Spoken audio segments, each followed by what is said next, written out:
Um, okay, that was weird. I accidentally hey, I accidentally pressed go live and I didn't mean to. Um, like still like doing something, but then like, oh, we're going live now. It's like, oh, okay. What are you doing? Is this new or the text? What do you mean? Text. Oh lordy, it's orangey. Well, I don't know what's going on, but um I'd imagine the red shirt doesn't help. So we're gonna do what I said we were gonna do yesterday. It's the screenshots. We're gonna watch the screenshots.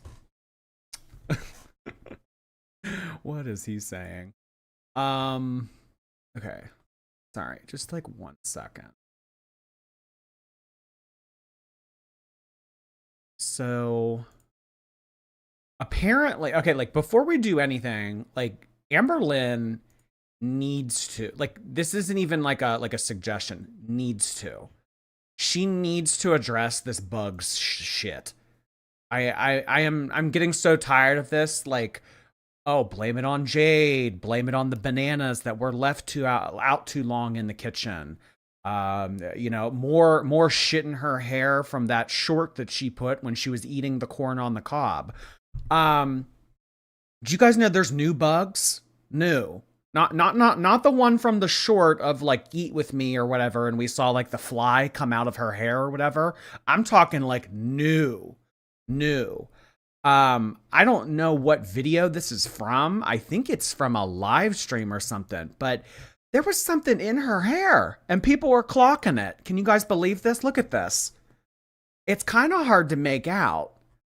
I mean, you can kind of see it right there, but this whole bug stuff, it needs to stop. I mean, I have never known someone that has had bugs infested in their body slash hair.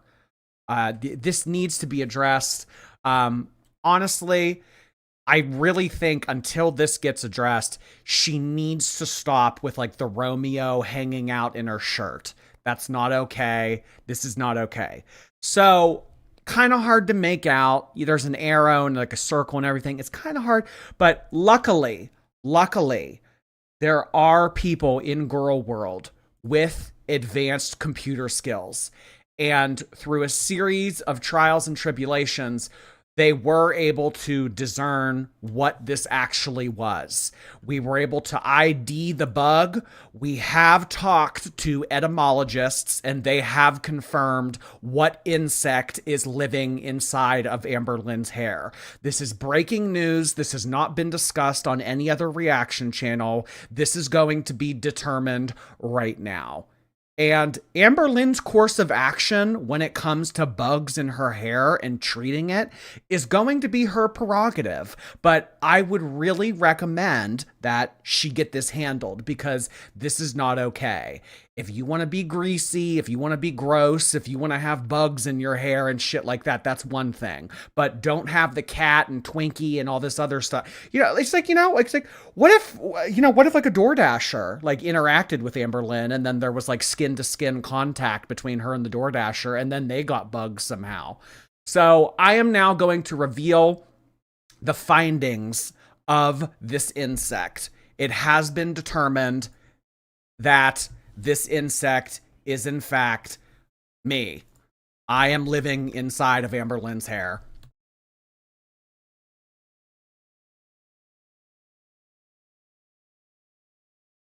Now, I knew that I was living rent free in Amberlynn's head for the better part of 4 years now, but I have decided to move out of my mother's basement and live inside of Amberlynn's hair. I just have always wanted to move back out west ever since I finished college. I came back to Pittsburgh with hopes of kind of setting up roots, but the East Coast just doesn't feel right for me. I thought about moving back to Arizona. I really like the landscape. I really like the vibe out there and everything. But I figured that Oklahoma was just as far. And, you know, it's affordable. There are nice options. It's a nice place to raise a family and everything. So I think that for the time being, and Amberlynn could use some help. She really could. I mean, the mom having to do all the wiping, the mom having to do all the driving, the mom having to take out Twinkie, the mom having to set down new pee pads. She needs some help. She needs some help. Additionally, I think that she needs a companion as well. I think that Amberlynn needs someone around to bullshit with, to play Nintendo Switch with, to talk to say, hey, beans, you're up. Would you get me another Diet Coke out of the fridge? She needs someone nearby to act as a supporting role on the cast. Amberlynn hasn't had this really outside of her mom, but I can imagine that the mom's time and participation on this show has been wearing her sanity a little bit thin. So I am going to move in as a temporary helper into Amberlynn's hair, and I am going to see that we have a successful end of 2025. I'm going to help out with all vet visits, wiping. I am going to take one for the team so that Amberlynn can continue to thrive in the hovel that she has created for herself. Good evening, Tammy. I hope that she doesn't bring those bugs into my mom's house. She doesn't visit my mom very often, but once would be enough to leave a guest. That is, yeah, all it takes is once. All it takes is one time. If Amberlynn goes to that grandma's house and says, oh, when you die soon and I get to keep this dream catcher, I would also like this too. Oh my God, you have a silver candy dish in your cabinet and you didn't tell me? Oh, well, when you kick the bucket, I definitely want this. Yeah. So Amberlynn going over to the grandma's house, picking out, shopping, perusing, telling the grandma, when you die, I want this. Leaving behind a little present. I just don't think that this is appropriate. So I will say that I am currently hired to help at Amberlynn's apartment. I am going to be set up there full time. However, if Amberlynn does find her way to the grandma's house and she transfers me skin to skin to the grandma, I'll help out with the grandma too. I will. I don't mind. I'll help out everybody. So for the time being, I am going to be helping Amberlynn wipe at her house in the form of a fly in her hair. However, skin to skin, it may happen, and I may be transferred elsewhere. So, for the time being, Amberlynn's apartment via hair. However, I don't know how long that's going to last.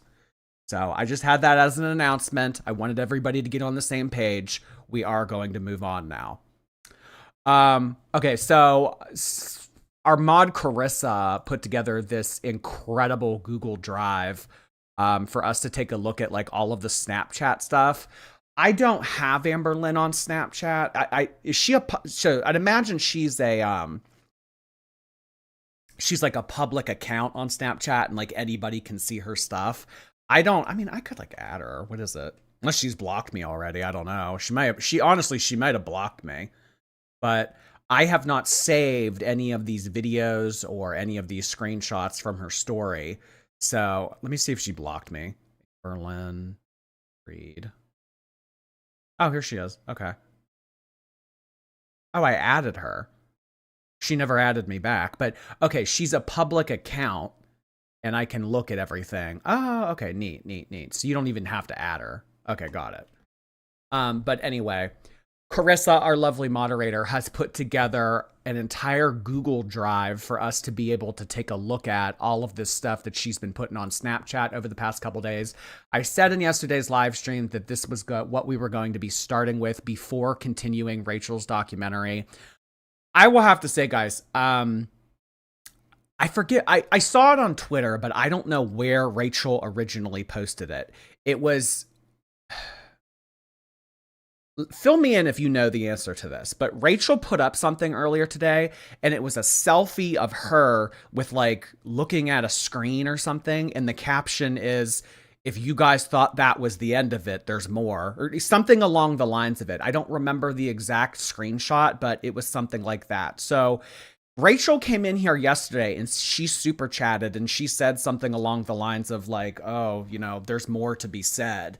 And she shared that tidbit of information with us regarding Rarity. So I don't know if there's going to be a part 2 to this documentary. I don't know if Amberlynn's going to come live and do damage control. I will say this. I would not be surprised if Amberlynn goes live in the next hour or two, because she loves to go live when I go live. Loves to go live when I go live.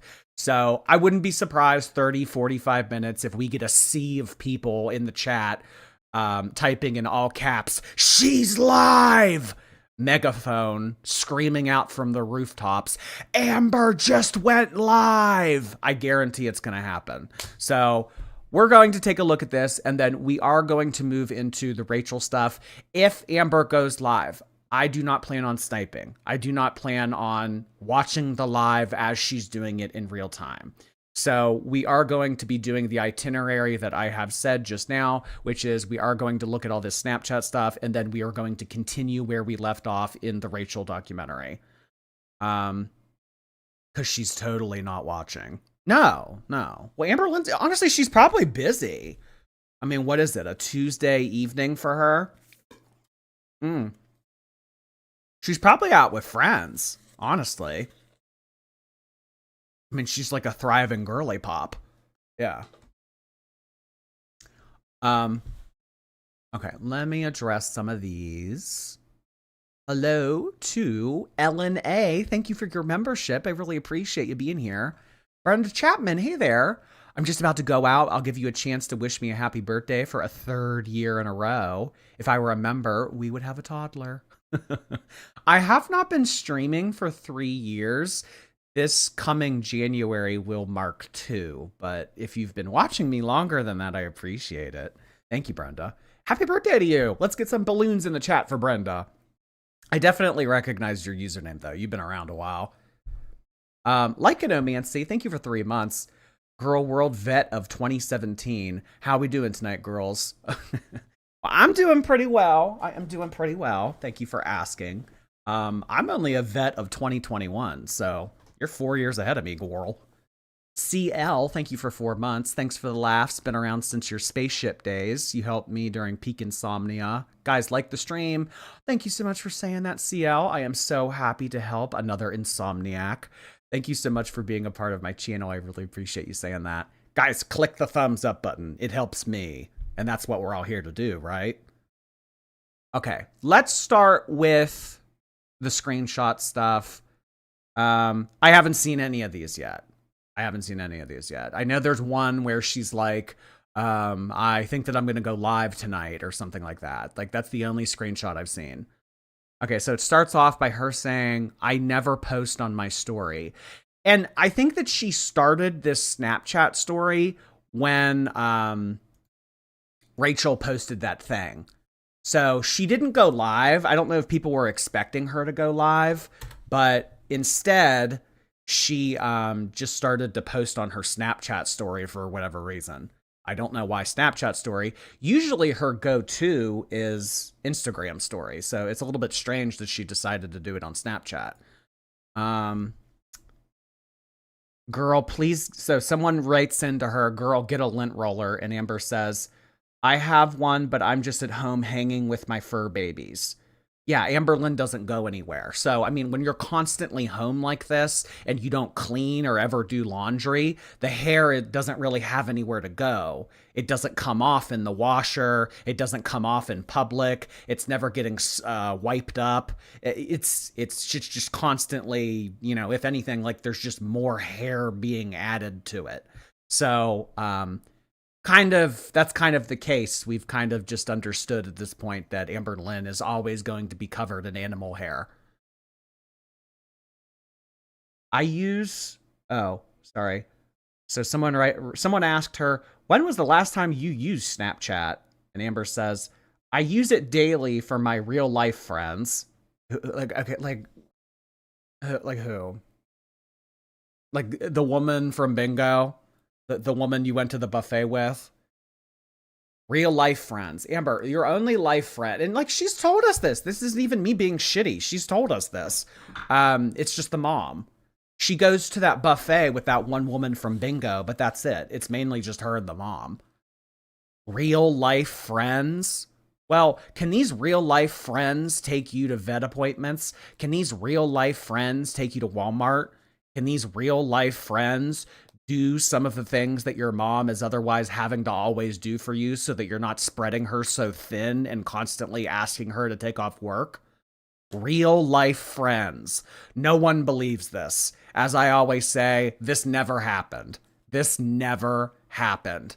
So I think that, honestly, in my opinion and in my experience, Snapchat, it's like shady. Like it's like a little like people use Snapchat to send nudes. Like that's what Snapchat is. Like if I don't know, like maybe once upon a time, like, 10, 12 years ago or whatever, it was like, oh, Snapchat, like, oh, sending a selfie to my friends. Oh, look at this cute puppy dog filter. Like, but Snapchat's about hooking up. Snapchat is about nudes. Snapchat is about being furtive with a, sexual nature. That's what that app is used for, in my opinion.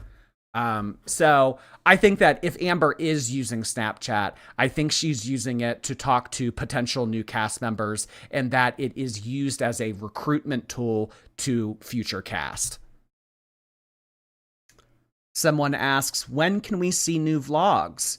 Amberlynn replies, Vlogmas 2025. So Amberlynn does not plan on uploading throughout the months of October or November. She is going to return in December when the AdSense is at its highest. If you guys don't know this, YouTube pays based on like the amount of ads that people watch and, other like super chats and memberships and stuff like that. But the price of the ads that are ran sell for a little bit more in the month of December because of Christmas and holiday shopping and stuff like that. So that's why December AdSense is kind of like a meme on YouTube. Like everybody always wants to go live and, be real active on YouTube in December because like that's when people make their most money. And then it drops off in January. So Amberlynn's going to return in December when the getting's good. So it's actually... Okay, so this is now a video. Someone asked her, do you have comments for the reaction channels saying that there were bugs in your hair? Pretty simple. I talked about it in my live stream. So at the exact same time, due to coincidences, I have a kitten who likes to play with my limbs. That includes both legs and arms. This doesn't surprise me at all. She's blaming Romeo. Yeah. Because, last time this bugs in her hair shit happened, she blamed Jade. Jade left bananas out in the kitchen, which attracted fruit flies, and then the fruit... It's always someone or something else's fault. So, Romeo hanging out in my boobs must have transferred a flea or a bug of some sort, and that's how it got there. She's blaming Romeo. Romeo hasn't even been on the cast, like 3 months, and he's already getting scapegoated. I hope he doesn't end up like Rarity. And I suffer with excoriation.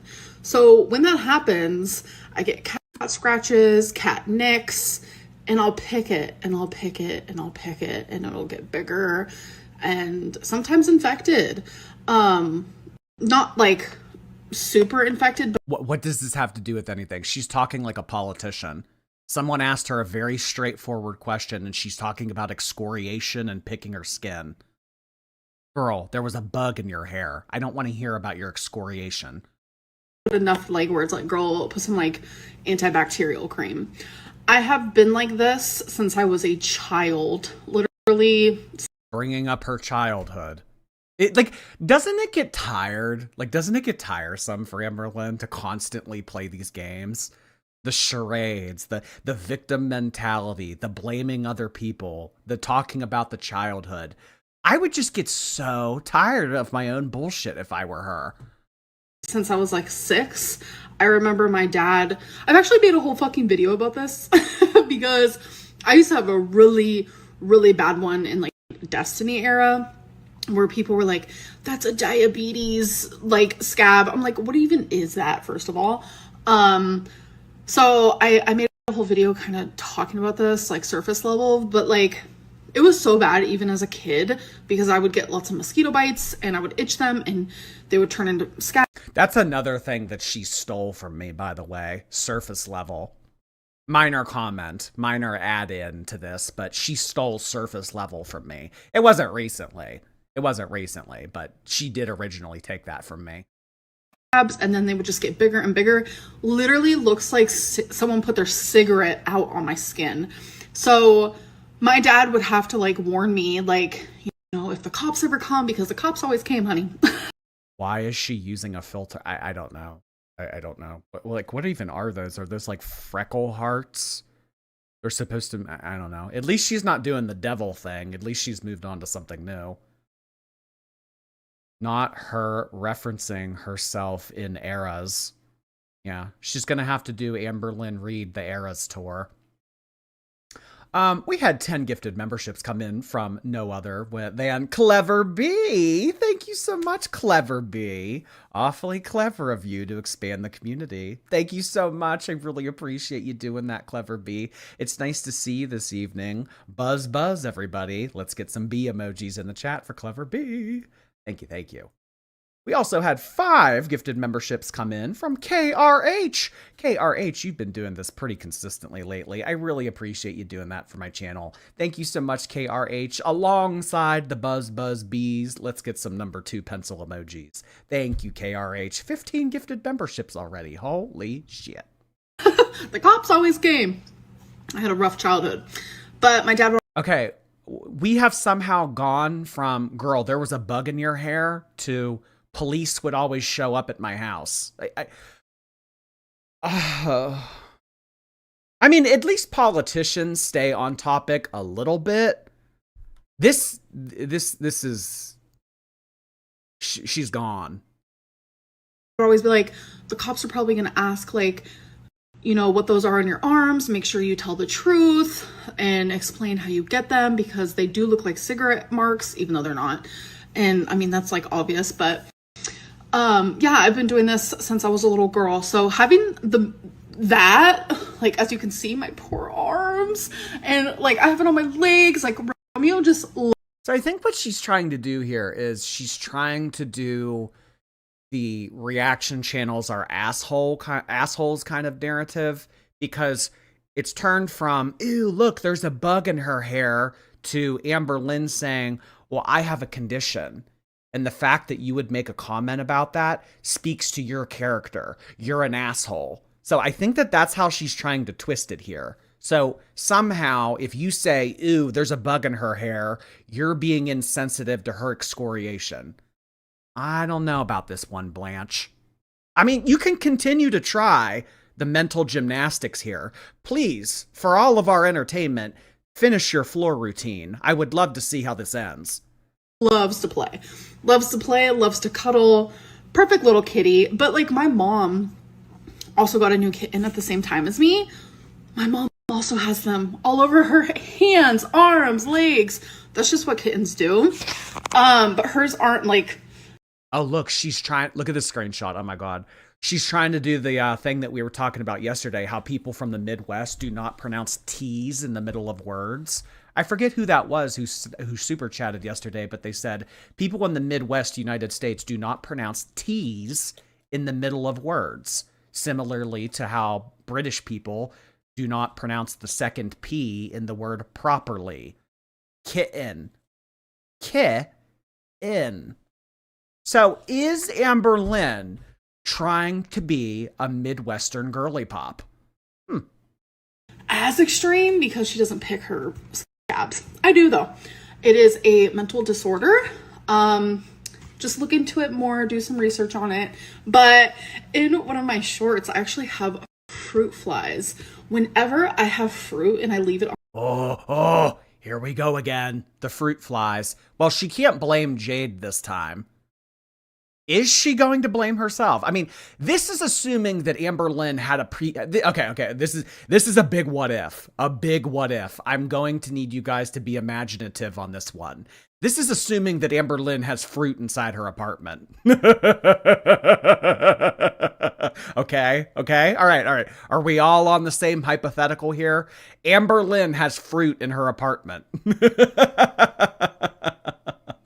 Now, what is a little bit more believable is that said fruit inside her apartment went to waste, did not get touched, sat there, and eventually fruit flies flocked to the fruit, and they somehow ended up in Amberlynn's hair.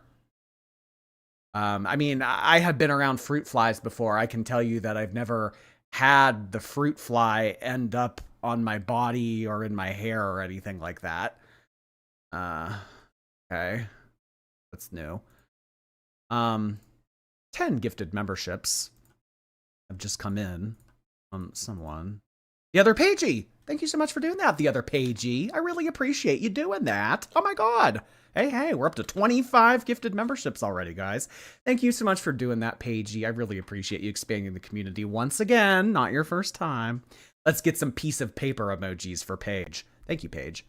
On the counter. Sometimes even when I have fruit in my fridge, I don't know what it is, I get like a couple fruit flies. It's nothing like crazy, but I had a fruit fly like chilling on my shirt, and yeah, that's kind of gross, but it's a fruit fly.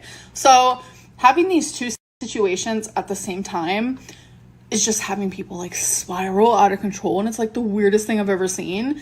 But I know it's real. I know it's true.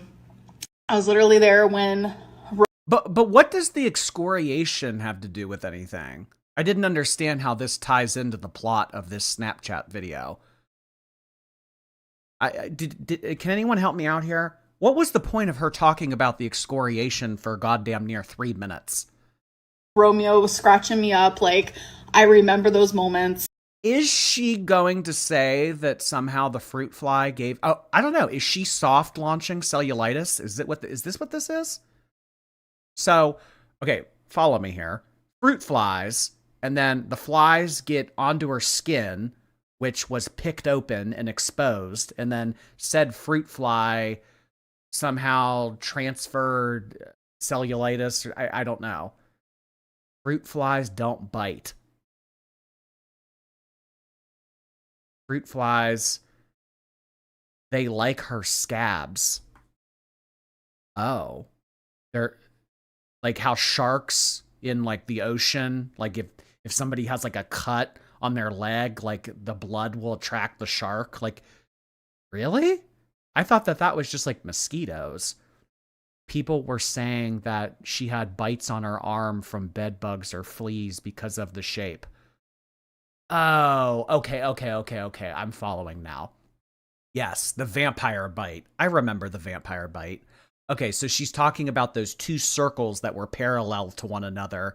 And actually, I think it was Tammy in here that suggested that those were bed bugs. And because when bed bugs bite you, their pattern is very similar to what we saw on Amberlynn's arm. Okay, so not only are there bed bugs, there are fruit flies too. I mean, when does it stop? Bed bugs, fruit flies, I don't know, camel spiders. I don't know why Amberlynn has not called an exterminator yet. I even have one on my tit, like, because Romeo likes to lay right here. Like, don't blame Romeo. Don't blame Romeo. Romeo likes to crawl inside of my shirt and lay here on my boob. That's why I have bugs here. Like, can we go, like, just, I don't know, a month without implicating the pets somehow? It's just how it goes down. Like, people want me to have bed bugs because it's like kind of like gross. I mean, so is a fruit fly, not gonna lie about it, but we want you to have bed bugs? What? Okay, so now you hear that? Nasty internet people who watch me, be mean to Amberlynn for no reason at all. You all want her to have bed bugs because it would make for a funny story, right? Because things would be more juicy, right? Because there would be a narrative that we could spin, right? No, Amber, we don't want you to have bed bugs. We don't want bugs biting you and shit like that. The point is you have had bed bugs, and we know if there's anything that you're accustomed to, it's repeating history. You have had bed bugs, and not only have you had bed bugs, you've lied about them, and you've implicated other people to lie for you regarding these bed bugs. So sorry if it's that crazy for us to think that you would come onto social media and do the same thing again. It's common. It's human. Fruit flies are normal. Having bugs inside of your hair and having bed bugs is not common. No. I wouldn't say that this is common. Bed bugs, not so much. If I had a fucking bed bug, that mattress, my couch would be outski. Like, I am itching thinking about it. But people just want, like, the grossest thing to be true about me. It is what it is. Well, I mean, we've heard some pretty horrific things, Amberlynn. And honestly, the things that we've heard over the years, it has transcended the gross level of bed bugs. So, regardless of whether or not you think that we want there to be bed bugs, there's gross, nasty, unhygienic shit that has happened in your real life and in that apartment that we all know about. So, I don't think that you can point the finger at us and say it's our fault. Destiny's dad had to sell his house because she brought bed bugs. Not to mention the Erica Mickey situation. She has had a pattern of not caring about spreading infestations. I mean, it's kind of like leaving a snail trail. You know how snails, like, let's use a SpongeBob reference. We love a SpongeBob reference. You know Gary on SpongeBob, when he kind of like moves along, he leaves that trail of ooze behind him. Is that what we are just supposed to understand or have to make terms with when it comes to Amberlynn? That she just leaves a pile of ooze, like a path of destruction, a path of unhygienic grossness wherever she goes. The snail trail. You know what? Let's get some snail emojis in the chat. Why not? The snail emoji's cute. Bubbly, thank you so much for 4 months. A big thank you to whoever gifted me last stream. Thank you so much for being a part of things, Bubbly. Happy to have you. Hectic Goral, hello. I'm a barber, and I think that your hair is the perfect length. That and for your beard. You're looking good, my friend. Oh, well, thank you so much, Hectic Girl. I really appreciate that. I've always thought if I, like, grow it out, like, would I be able to push it back? But I don't know. Katie, would you please tell Aaron that his hair looks sexy pushed back? Kate, you later. Thank you for your membership. Jordy's freshly blown nose. Oh, hey, Jordy's freshly blown nose. I just opened up a new box of tissues earlier today.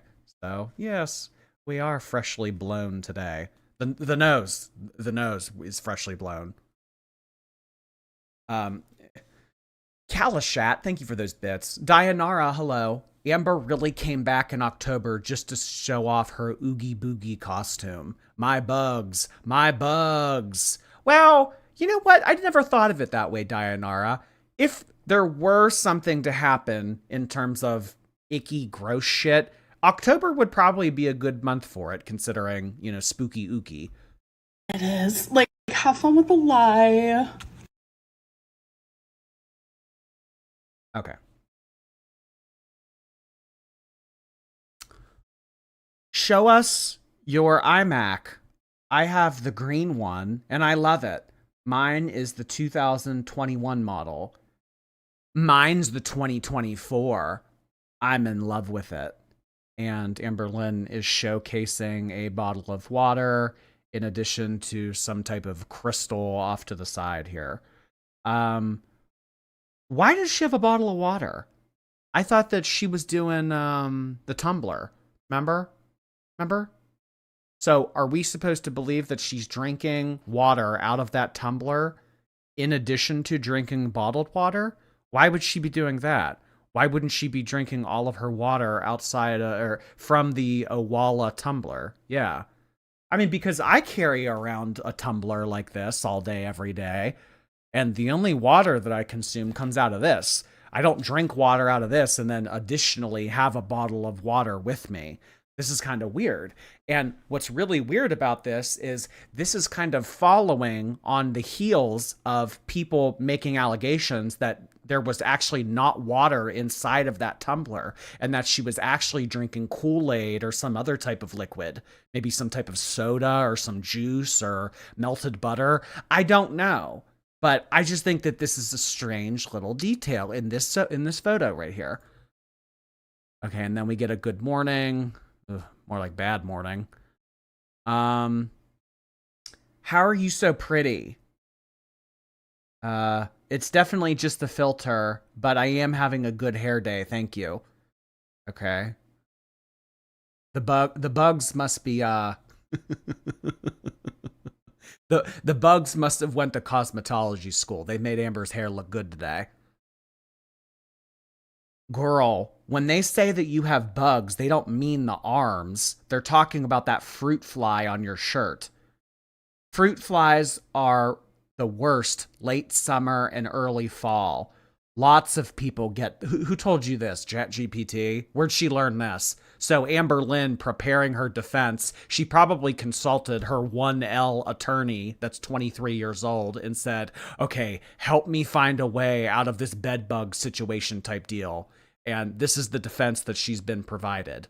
Well, according to ChatBPD, fruit flies are exceedingly common in late summer, early fall. Checkmate, nasty internet people. So Amberlynn has been preparing for this. Lots of people get bed bugs. They're common. Don't let anyone make you feel gross for it.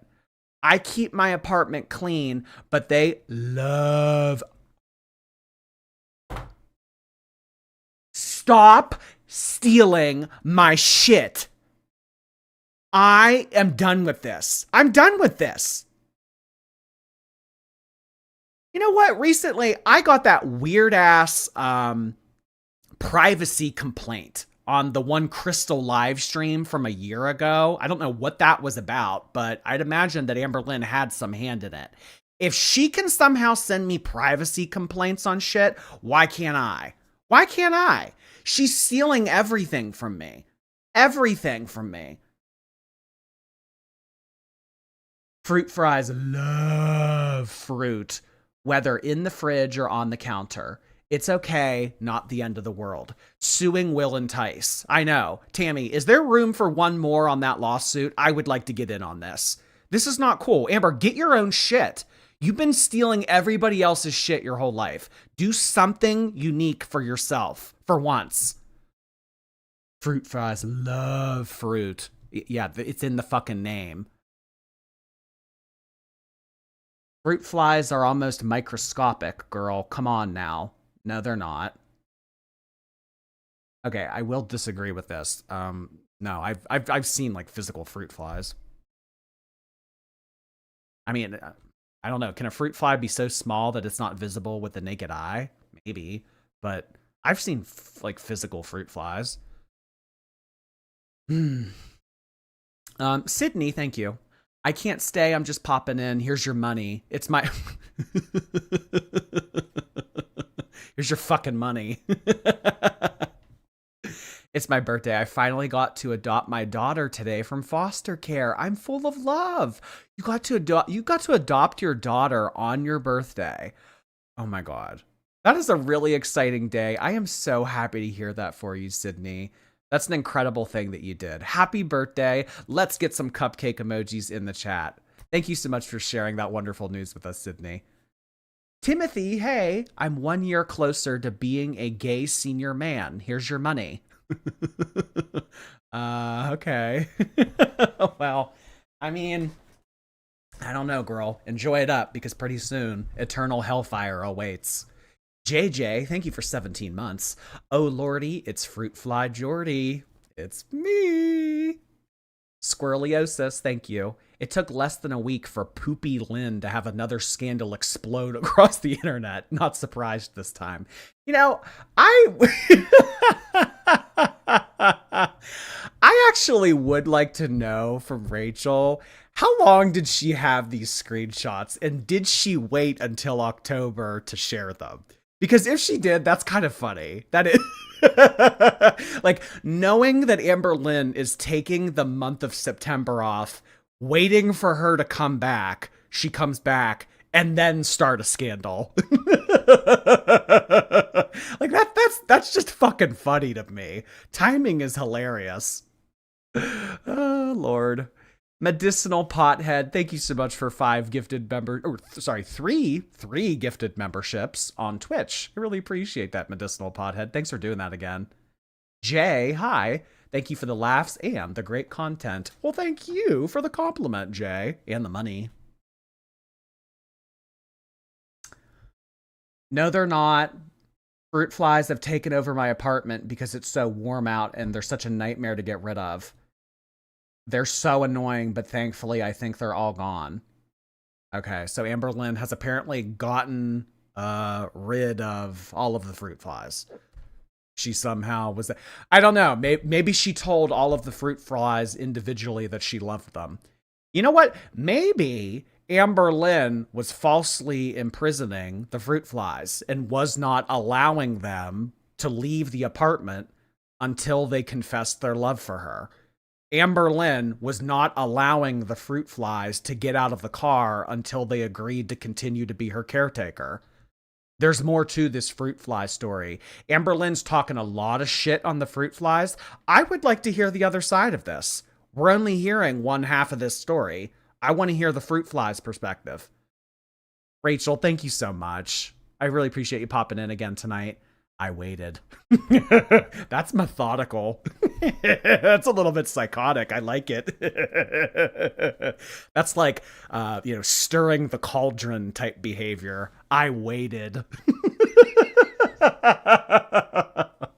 Well, kudos, girl. I love it. All right, just a random selfie. How are you doing today, girl? I'm good, considering I was at the hospital for most of the night. Yes, okay. So this was actually funny that I came into the stream yesterday and I was like, guys, do you want never before heard information? Amber's at the hospital. So I heard it from somebody that... never mind. I'm not going to delve into that. But basically... it wasn't through this that it was found out. So it was just kind of a coincidence that Amberlynn told this on her Snapchat story. But I think it's still funny regardless. Why were you in the hospital? I'm definitely going to talk about it in an upcoming live stream. So will that upcoming live stream be tonight? Will it be tonight? I don't know.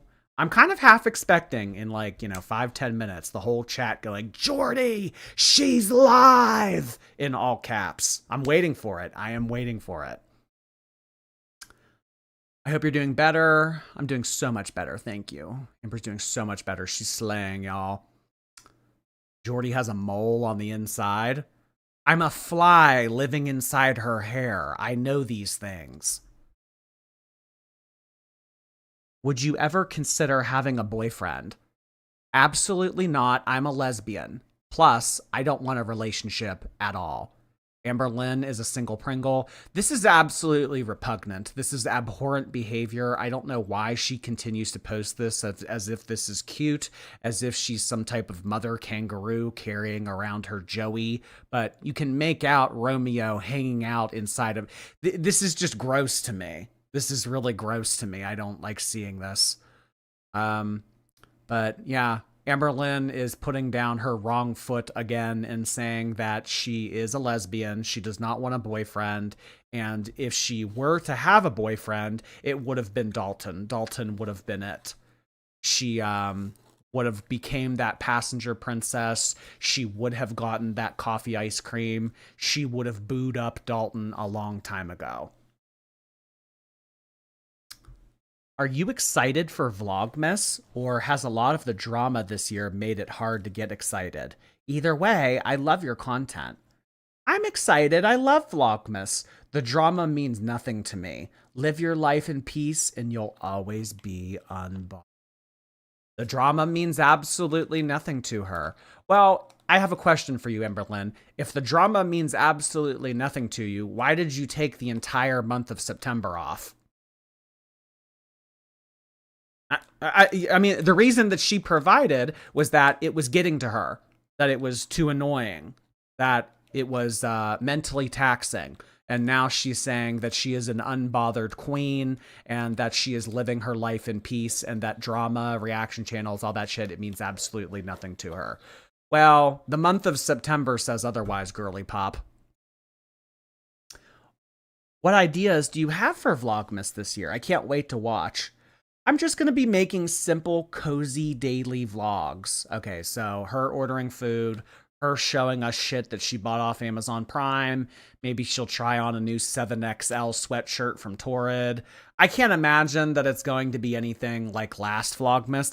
Last Vlogmas was crazy. And what I will tell you is that if this Vlogmas ends up being a dud and it's just like, oh, look, I got an advent calendar from TJ Maxx. Let's open up a new one every day and eat a piece of candy out of it. Like, if it's stupid shit like that, we're doing last year's Vlogmas because last year's Vlogmas was iconic. Good morning, I'm tired. Okay, sticking tongue out. All right. Um, Leave your house and take Twinkie for a walk. We go for multiple mini walks a day. No.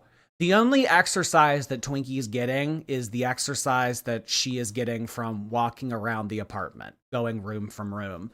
When senior dogs start to age and, they start to get arthritis in their hips and stuff, they really don't want to get up and move unless it's to go get food, water, or to take a shit. So I'd imagine that the only exercise that Twinkie is getting is when she gets up to walk to her food bowl / water bowl or to the pee pad. So I think it's kind of a sad, dismal experience for Twinkie anymore. It is. It's just sad. I don't think that Amberlynn should have Twinkie at this point. I think that she should relinquish ownership to me, but we all know that that's not going to happen. But Amberlynn is staying true and firm to the narrative here that Twinkie is being well taken care of. You don't have to reply on your story, but I wanted to tell you that you don't underestimate pacing your apartment. I get most of my steps just walking back and forth through my halls. I've been a genuine supporter of yours for years. I love your videos and miss your vlogs, but I love that you're creating boundaries and protecting your peace.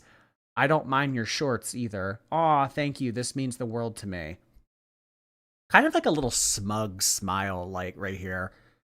Kind of like oh, look, haters. There are people that care about me. Look, haters. There are people out there that understand that walking to the fridge and back equals exercise. I don't think that you walking to and from the air fryer, from the couch and or bed constitutes exercise, Amberlynn.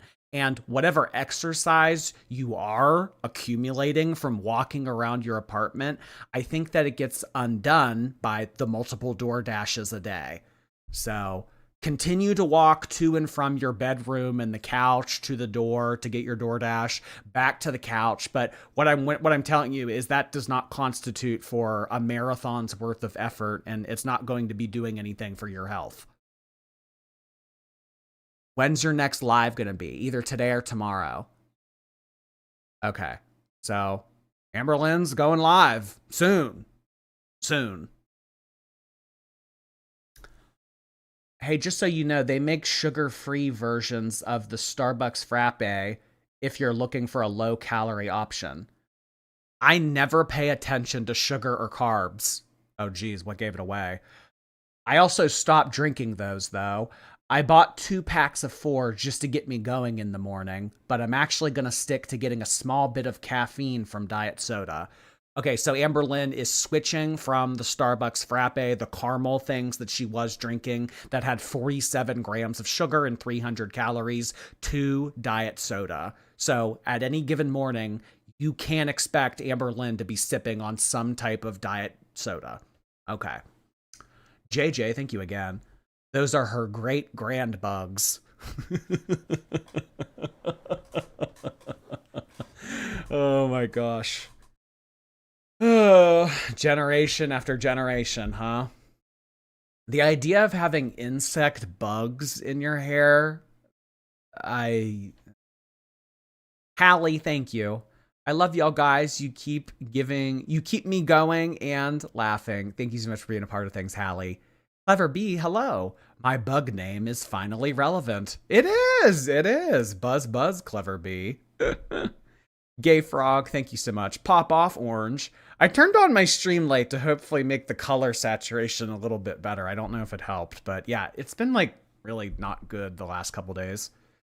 You know, and honestly, you know who I'm blaming? Romeo. It's Romeo's fault that the coloring in this room is terrible.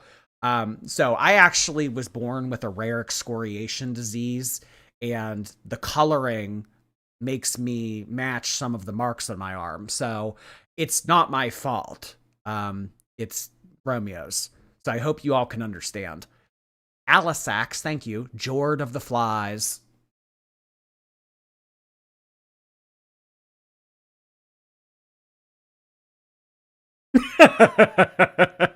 Oh my god.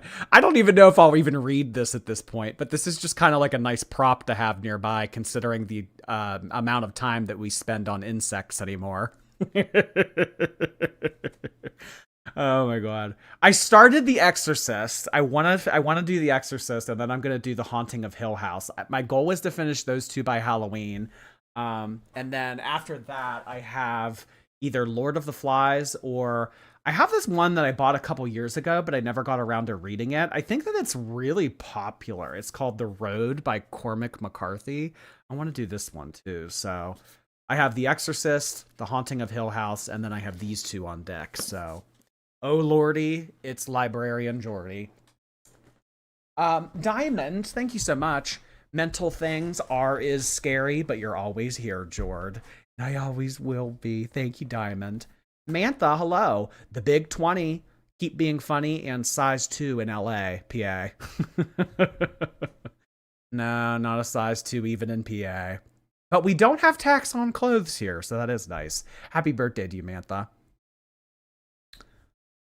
I hope you see this. I grew up watching you and was recently turned into a sheep from Jordy's live streams, but the more that I watched him, the more I realized he's just a hateful, bored person, and you don't deserve any of the hate that you get.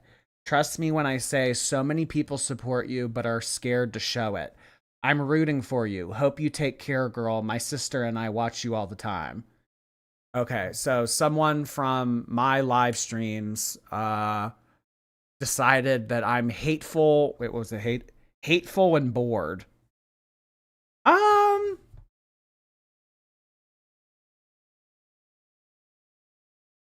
Honestly, they kind of collected me here.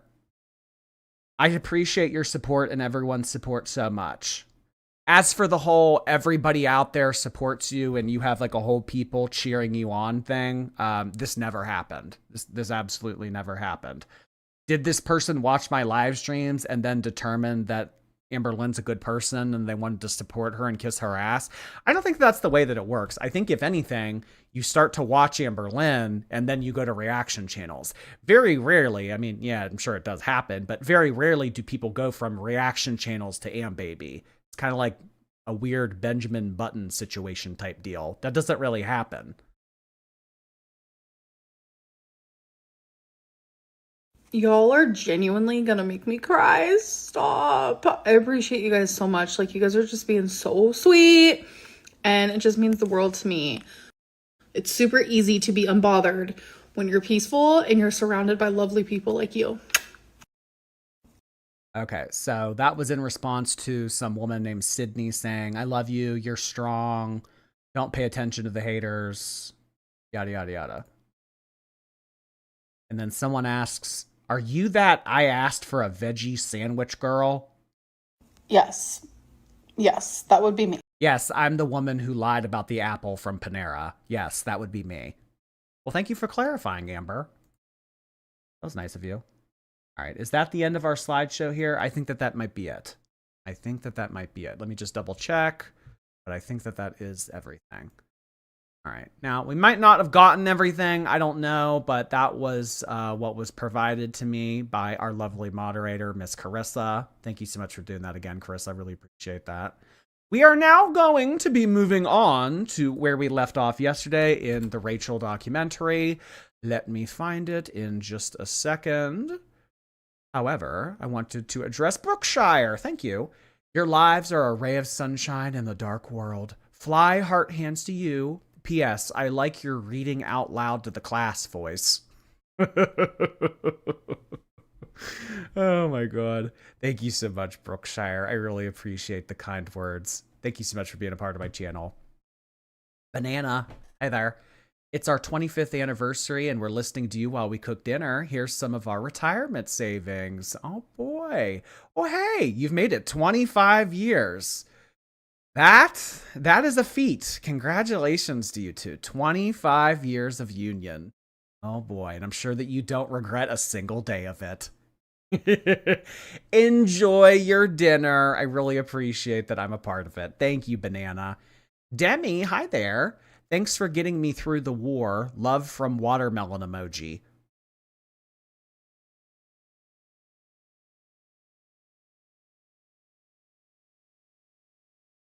Can someone help me out here? Glimwood, hi. I caught a live.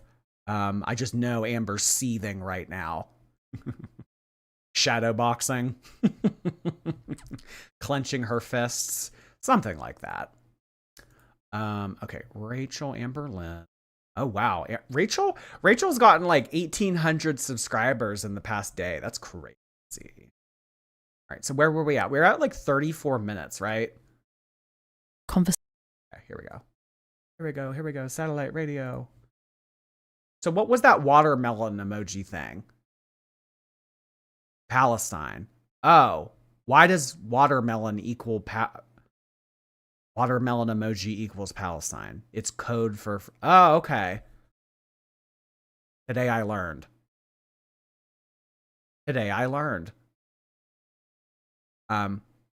Thank you so much, Devi. I can't imagine what you're enduring right now, but if there's any way that my content is able to give you some type of respite in life, I really appreciate knowing that. Thank you.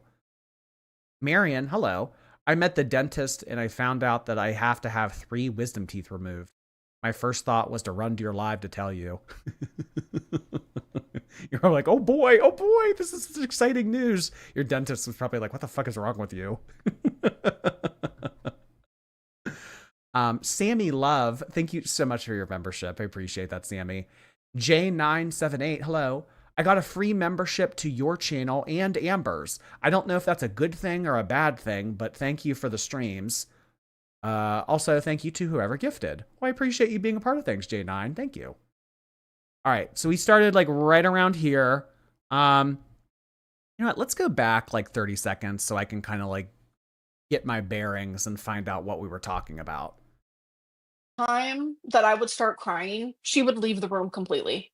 now if we compare what Amber's just admitted, which is that Emily was in fact trying to get away from her when this physical altercation happened, to what Emily says in this screenshot here, which is that she was trying to get out of the room when Amber body slammed her, it makes it seem very, very obvious that Amber's story, the one she admits to when she's on livestream, which is when she always gets caught out in her lies, that story aligns perfectly with what we can see in the conversation that happens between them. Emily was trying to get away from Amber when all of this happened. She was physically trying to move away from Amber. Amber claims that Emily would do this because she didn't care about Amber's feelings. That's what I had to deal with.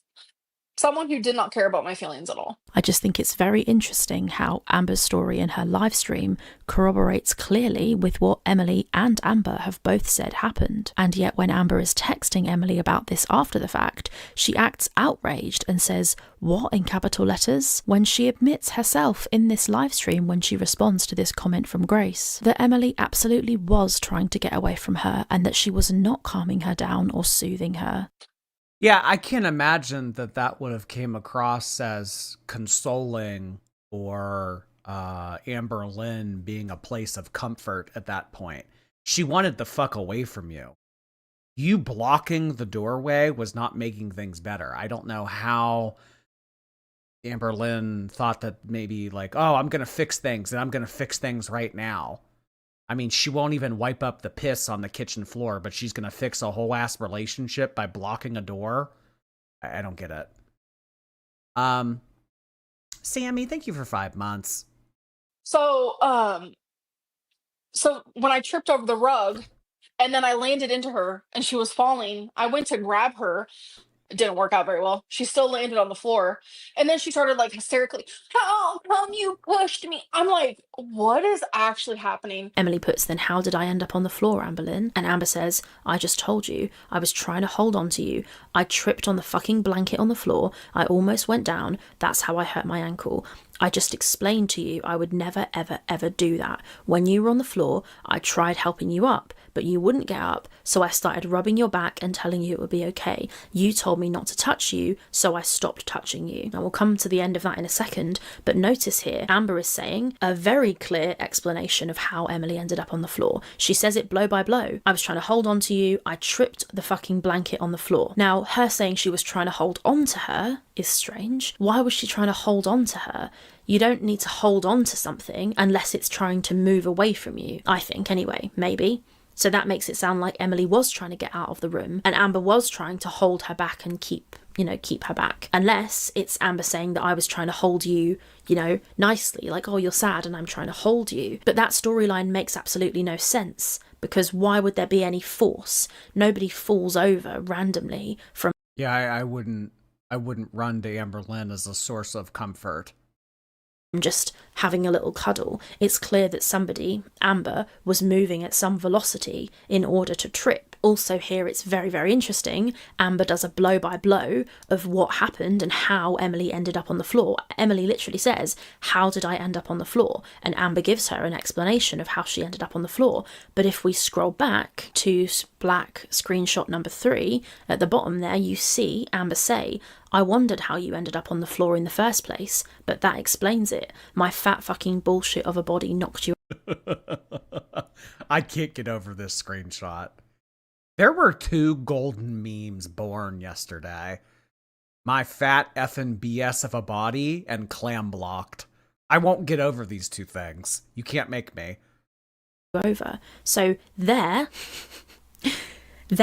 we have Amber say in this exact conversation, my fat fucking bullshit of a body knocked you over, and that she was wondering how Emily ended up on the floor. But if you go back to black screenshot number 14, you see Emily say, how did I end up on the floor? And all of a sudden, Amber knows. She goes, I just told you, I was trying to hold on to you, but I tripped on the blanket. This is very interesting, and somebody's story here is changing and flipping and flopping back and forth, and it's not Emily's story. Also, Amber's shown absolutely no receipts. And these receipts came from Emily. So you do the math on that one, I guess. So Amber says, so I stopped touching. It's hilarious when she tries to pretend she's not completely in love with herself.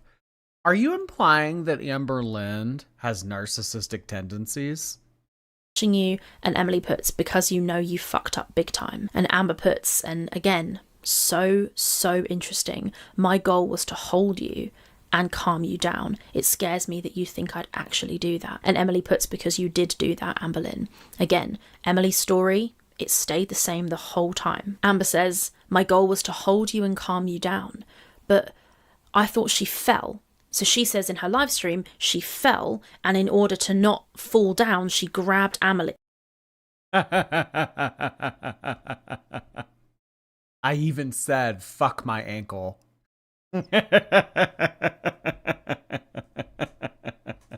These text messages are hysterical. Emily to keep herself up. But here she's saying that her goal was to hold Emily and calm her down. So which was it? These things don't align. They don't make sense. Oh, this is pretty damning, isn't it? Very curious what everyone's going to make of this. Amber says, with everything you've been through with Megan, I can understand why. No, I didn't, Emily. I'm literally telling... No, I don't think that you can. I mean, clearly Emily is someone that has PTSD after being falsely imprisoned in a garage at gunpoint. So what did you think to do in the moment of you trying to console her? You locked her inside of a room and didn't let her leave. I was trying to help. How did you think that was a good... Oh, this is crazy. you that's not what happened. I'm telling you what happened and you won't listen to me. I even said, fuck my ankle. Emily was there. She knows what happened. She doesn't need you to tell her what happened. And it's very interesting that after a physical altercation, the two people involved are arguing about what happened. And one of them saying, that's not what happened. And the other one is saying, yes, it is what happened. One of you is definitely trying to gaslight the other one. And the only person... I think that they were, I do. I think that they try to out manipulate each other. But I mean, the thing here is like Emily's playing a game. Emily likes trolling her. Emily likes fucking with her. Emily likes using her as a fetish. Amberlynn is actually like in love. But they're both on their own bullshit. And I do agree with her when I think that she's saying that they're both trying to out gaslight each other. And that kind of brings us back to our question from yesterday. Did Amberlynn meet her match?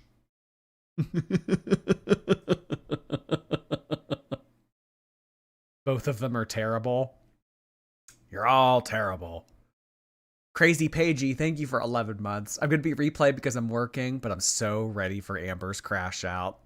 Amberlynn crash out? That's not gonna happen. Come on, Pagey. Have more faith in our girl. Where's Wasabi been? She seldom has Wasabi on the program because she says that he just likes to hang out in the room and keep to himself. Which, in all honesty, that's probably best for Wasabi to keep his head down and have a low profile. Elsa Kenny, thank you. Just tell me you love me. I don't love on command, babe. I love you. Els Vomit, thank you. 21 months, oh my god. I'm here to claim my milestone, chat. I can't stand Amber, she's intolerable. I hope Emily is successful. Why was there 3 periods between is and successful? What do you mean by that? That's a little dark.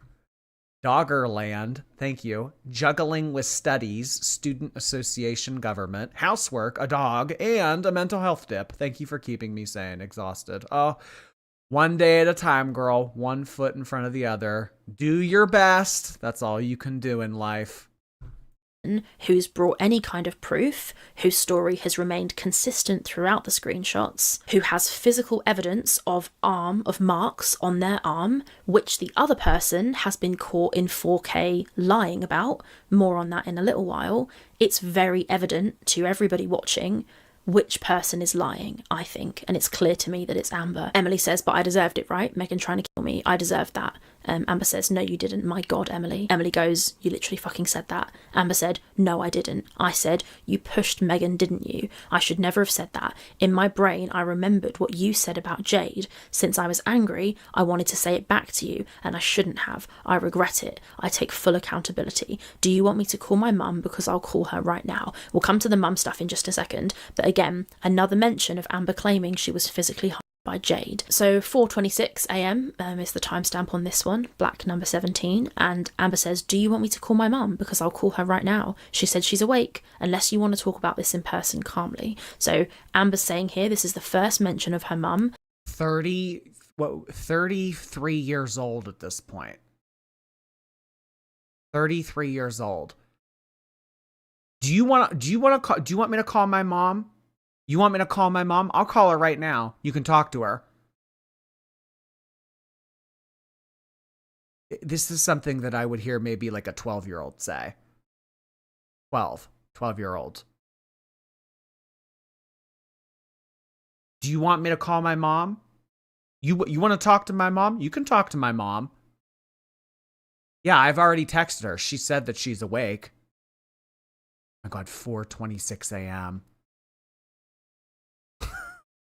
Yeah, you can tell your mom that I'm kicking you out of my house because you took a chunk of skin out of my arm. I don't want you to yell at me and vice versa. Oh my God. But you want her to yell at your mom? And she's saying that her mum says she's awake. So it's 4:26 a.m. on November 17th, 2024. And I am going to flick back and tell you what day of the week that was. It was a Sunday. Amber's mum probably had work the next morning. I don't imagine she would have appreciated messages and calls from Amber at 4:26 in the morning. So that's pretty crazy. Also, speaking of that, I suppose now is as good a time as any to show you the call logs. So just as a quick aside here, an example of what Amber does when she's trying to get hold of somebody and they won't fucking answer the phone. Here are 2 call logs. These are, as from my memory, one of them is from the day that Emily dropped Amber off and went back home. Oh my God.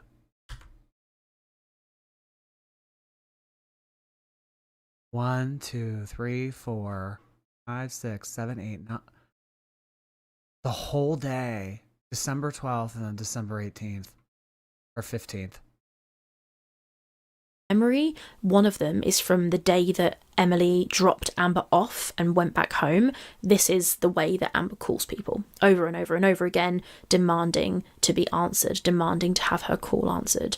It's pretty fucking crazy. Those call logs are meant to I don't know why you would call.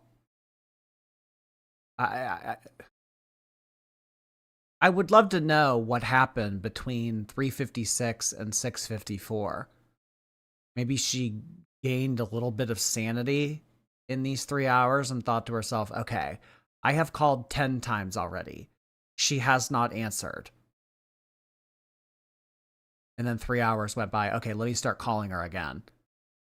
So it was like crash out and then crash out again. It was like 2 separate crash outs. What happened in this 3 hours? I think the DoorDash came in the 3 hours right here. She fell asleep. She fell asleep. She went to Denny's. Anka, thank you so much. How are you feeling? I'm visiting my boyfriend in Sweden. Until then, I will be here more often. Long distance sucks. Gosh. Yeah, I can imagine. Hey, it's never easy to do, but if you think he's the one, maybe it's worth it, girl. Thank you so much, Anka. I appreciate that. She ate and then slept. Yeah, you know how like babies like freak the fuck out and rage and then they take a nap and it's like, okay. And then they wake up again and then they rage. Maybe it's that. Julia Gale. Nice to see you, Julia. I really appreciate 21 months of membership. Thanks for the continued entertainment, wit, and raw humor to elevate the mundane. I appreciate the good times. Thank you, Julia Gale. I appreciate the compliment. I really appreciate you being around for so long. 21 months. Not a lot of 21-monthers in the chat, but thank you for being around since the beginning. In your orbit, hello. Love from Ohio. Love Midwest heart hands to you all. Thank you so much, In Your Orbit. I appreciate that. Which way's Ohio? I need to get a compass whenever you guys tell me where you're from. I'll point it in the direction. Thank you, Orbit. Panda, thank you for 3 months. I came from YouTube and you influenced me to like Labubus, but I ended up owning Skull Panda. Oh, okay. Well, you know what? That does not, interest me, but I'm never going to yuck your yum. So you enjoy your ugly little dolls. But the point is, if she calls Emily like that, she likely calls her mum like that. So she says here, 4:26 a.m. Yes, I know that Ohio's west from me, Bo Echo. But like where I'm sitting in this chair right now, like what direction is west of me? That's what I meant by that. Oh my God. You're calling me stupid. That's not okay. Like, you know what? Like, Amberlynn was right about you all.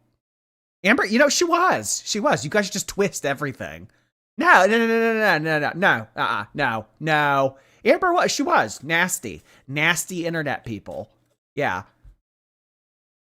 Her mum has said that she's awake. So her mum's awake, okay? She will talk to her, apparently. And Emily says, yup, you can tell her I'm kicking you out because you took a chunk of skin out of my arm.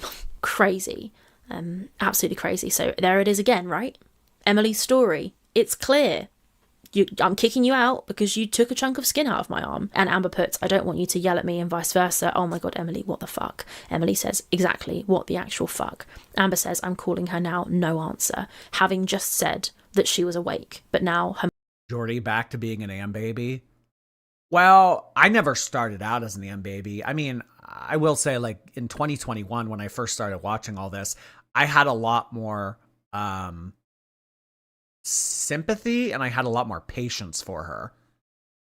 So if that makes me an Am baby, sure. But I always like was on board with like the fun aspect of Girl World.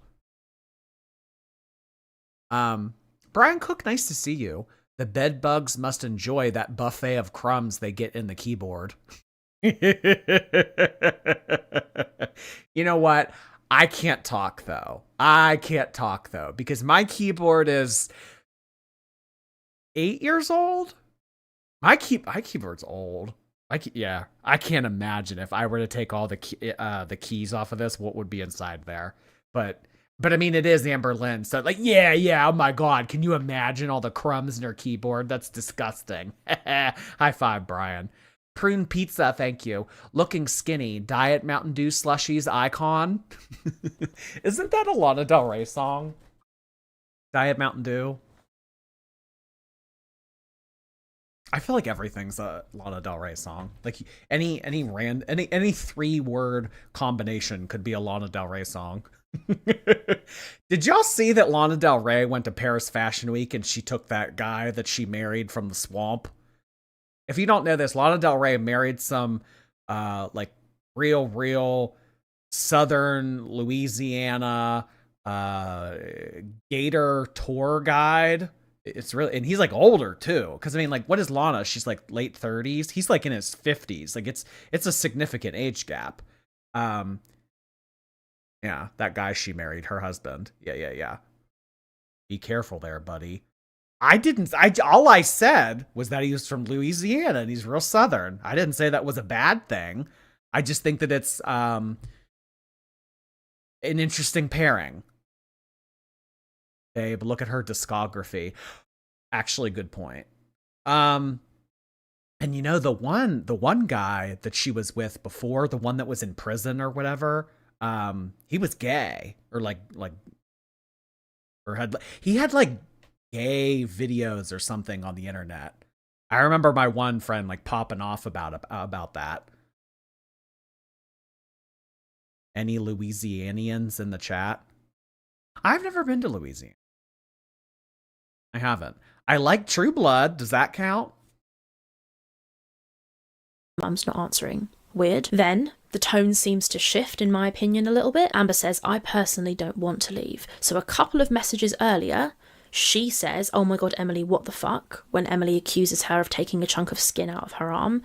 2 seconds later, suddenly, Amber doesn't want to leave. That is a very, very strange thing to say. This reads to me as Emily is telling the truth and Amber is the one who knows she's in the wrong, and she, once again, just like she dug her fingers into Emily to try and keep her in that room, she's...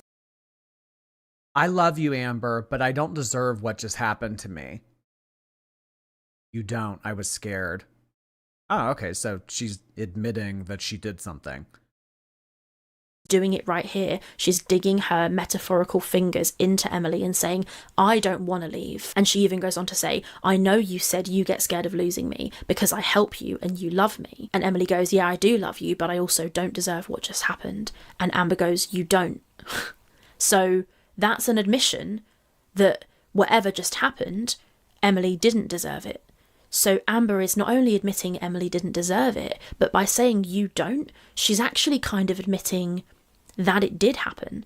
Because if somebody says, well, I don't deserve what just happened, you would say, what you just said happened didn't fucking happen. Amber's just spent all these previous messages trying to convince Emily that it didn't happen. But here, when Emily says, I don't... I think that this is what Amber meant when she came on here and she said, I had to apologize for things that I didn't even do. I think that if Amberlynn does respond to any of this in any capacity, that's what she'll say. Well, I just wanted to tell her what she wanted to hear in that moment. I had to apologize for shit I never did, never said, never had any part in. She gaslit me, and anytime I tried to have a civil conversation with her, she would just leave the room. It was a fucking nightmare being there. Well, then leave, Amber. Leave. Don't deserve what just happened. Amber goes, you know, you're right, you don't. So by saying that, she's almost giving an admission that it did happen. And then, I was scared, I was horrified, I'm really sorry. What are you sorry for, Amber? If you did nothing wrong, what were you sorry for? Why are you scared? Why are you giving the excuse of being scared? That's not relevant. Scared of what? Why does it matter if you were scared? It's so obvious to me that Amber is trying, or was trying, to gaslight the shit out of Emily. Now she's realised the possibility of her leaving is suddenly becoming real, and she's freaking out, and she's trying to do a 180, and all of a sudden she's admitting a little. Oh, oh, oh. How am I going to keep my soft, gentle love? That's crazy when you have a feeder and you scare off the feeder. Bit. She's giving a bit more ground. No, you're right, you didn't deserve that. I'm sorry. Well, what are you sorry for? If you've done nothing wrong and your girlfriend is making up lies about you and accusing you of digging your nails into her arm when you didn't, then what are you sorry about? Far more likely that she knows she's lying the whole time, which is why she says sorry here. Suddenly, losing Emily is becoming real. It's becoming a real possibility, and she's trying to flip it back and trying to re-grab control of the. Mom, Emily's being mean to me. I need you to talk to her, and talk to her real good. The you can talk to my mom on the phone thing at age 33. That's something. Danny, thank you. Growing up in Columbus, I also do not pronounce the T's in words like elementary. Oh, okay. Well, Ohio's kind of Midwest. You know what I consider Midwest? If you have company over and they tell you or if you have company over and that company leaves and you get the instinct to tell them, watch for deer, you're Midwest. Valerian, thank you. Thanks for your streams. They're always so fun. Do you think Amber will have a rabies arc? Well, she's not drinking any water as it is, so who knows? Maybe it's dormant. Choker cheese, hey. Emily has the same condition. That's what Amber blamed her scratches on. She says that she didn't scratch Emily, it was her condition. I didn't scratch you. You had excoriation. You did that. The situation and apologize and say sorry and try and keep Emily. This is so fascinating. Emily says, that's something you have to figure out. You're on your own. Amber puts, okay. Emily puts, you fucked up. Amber puts, okay. Emily says, I wish you loved. Oh my God, Carol, I forgot about that. Doormat. I forgot that she said dormant was doormat. I forgot. Oh my God, I forgot all about that. Oh, Jesus. Puffin time, thank you. That fruit fly was Amberlynn Reed of the fruit flies. Oh, because it was a big fruit fly. Oh, that's mean. That's mean. How dare you? Love me like you said you did. I'm really disappointed. This is why I don't trust people. Amber puts, I do. I truly, truly do. More than you'll ever know. She's waxing lyrical here about how much she does love Emily. All of a sudden, it just doesn't make any sense. And then she says, and that's why I'm going to leave. My mum isn't answering because I wished you loved me like you said you did, but I'm disappointed too. Amber says, don't even fucking say that bullshit, Amberlynn. I wished you loved me like you said you did. She does. This is Amberlynn living out her smut novel fantasy. She thinks that she lives inside of a smut novel. She does. I wish you loved me the way that you said that you did. This is like lyrics to a song. The 4 a.m. yelling at each other over text message poetry. I can't. You can't hurt people. Again, the same thing, the same thread Emily has kept the entire time. Physical harm. You hurt me. You can't physically hurt people. And Amber, instead of responding and going, you're right, I shouldn't have hurt you, I'm sorry, taking accountability for what she did and trying to rebuild and apologise, she tries to twist it back on Emily again. The way you've treated me and the awful things you've said to me has literally made me feel worthless. But you told me you'd change. Rachel just uploaded part 2.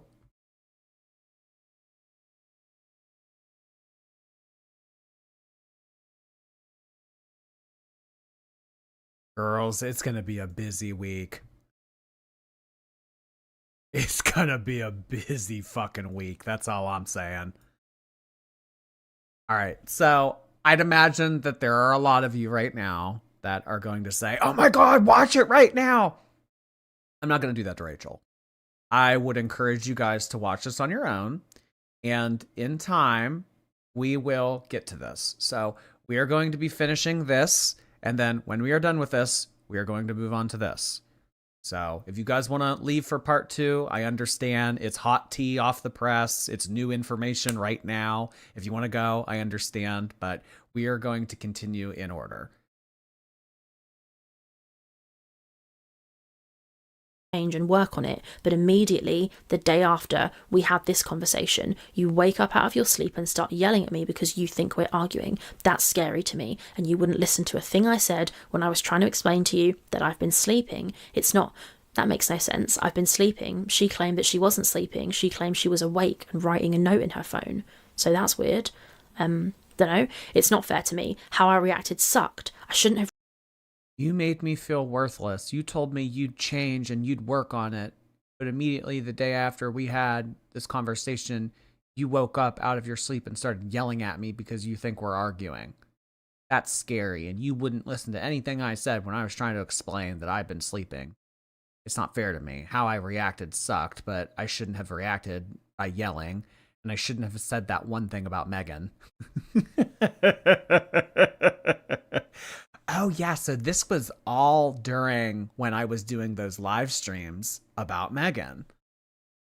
I shouldn't have said that thing about Megan. Oh, so Amberlynn was just watching those live streams, learning all the stuff about Megan.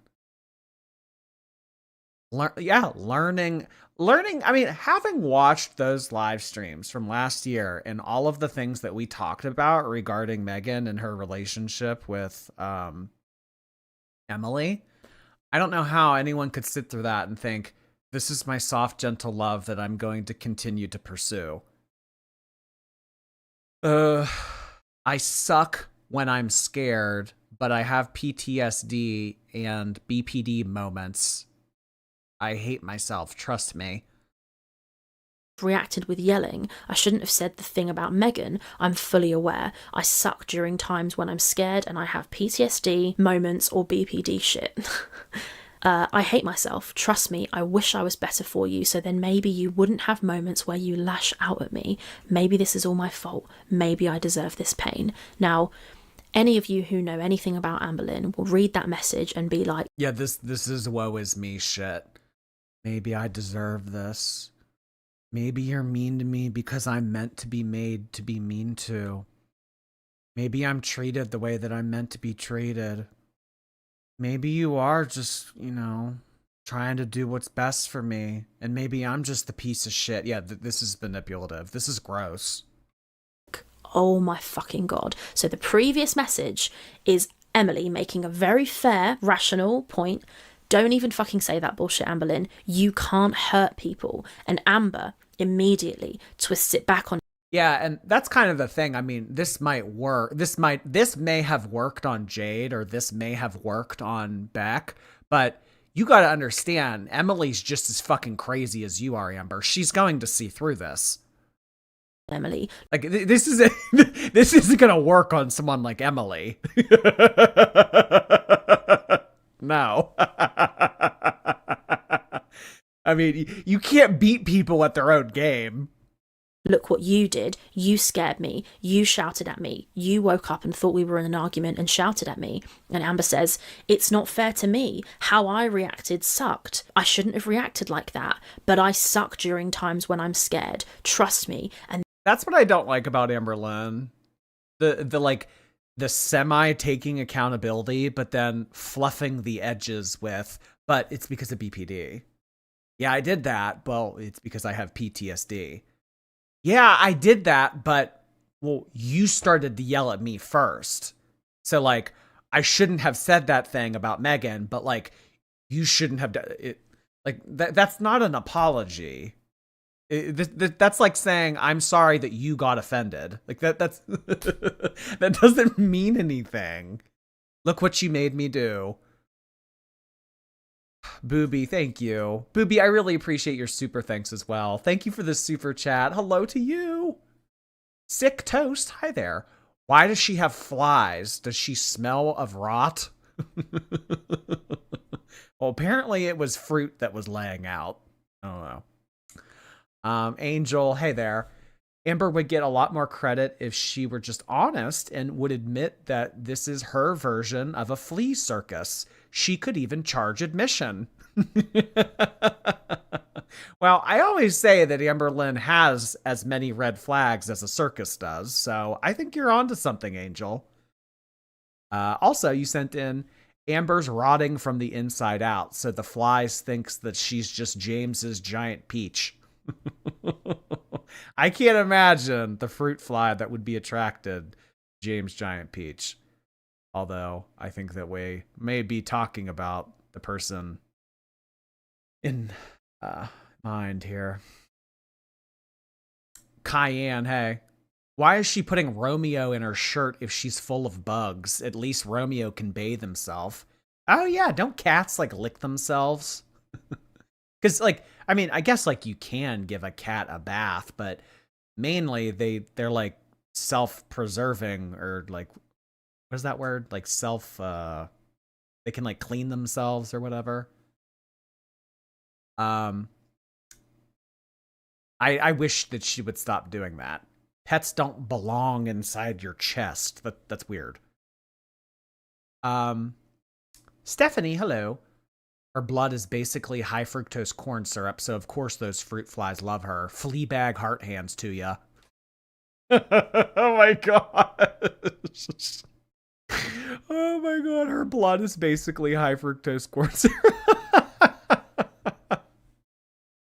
Oh, enough. Thank you, Stephanie. Then again, woe is me, victim mindset. I hate myself. I wish I was better for you. Maybe then you wouldn't have moments where you lash out at me. Crazy. So Emily's saying you physically... And this is what must like kill Amber, because this doesn't work on Emily. This might work on certain people. Like certain people, like, you know, they might buy into this bullshit. They might actually entertain this. But I mean, for people that either do this themselves or are sound-minded enough to know that this is all bullshit, this doesn't work. me, Amber, and Amber says, oh, I'm sorry, I wish I was better, so maybe then you wouldn't have moments where you lash out at me. She is desperate to be the victim.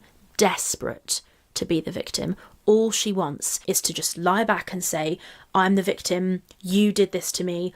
Yeah, because then if she's the victim, someone else owes her something. And then if someone else owes her something, they'll wipe her ass, they'll get their DoorDash. It's all about control. Amberlynn's not able to control this person. That's why this relationship had so much friction. Hidden possum, thank you. Missing the double T's in words is called a glottal stop. I learned about it recently. Take some money and let's spread some useless knowledge. Oh, there's a term for it.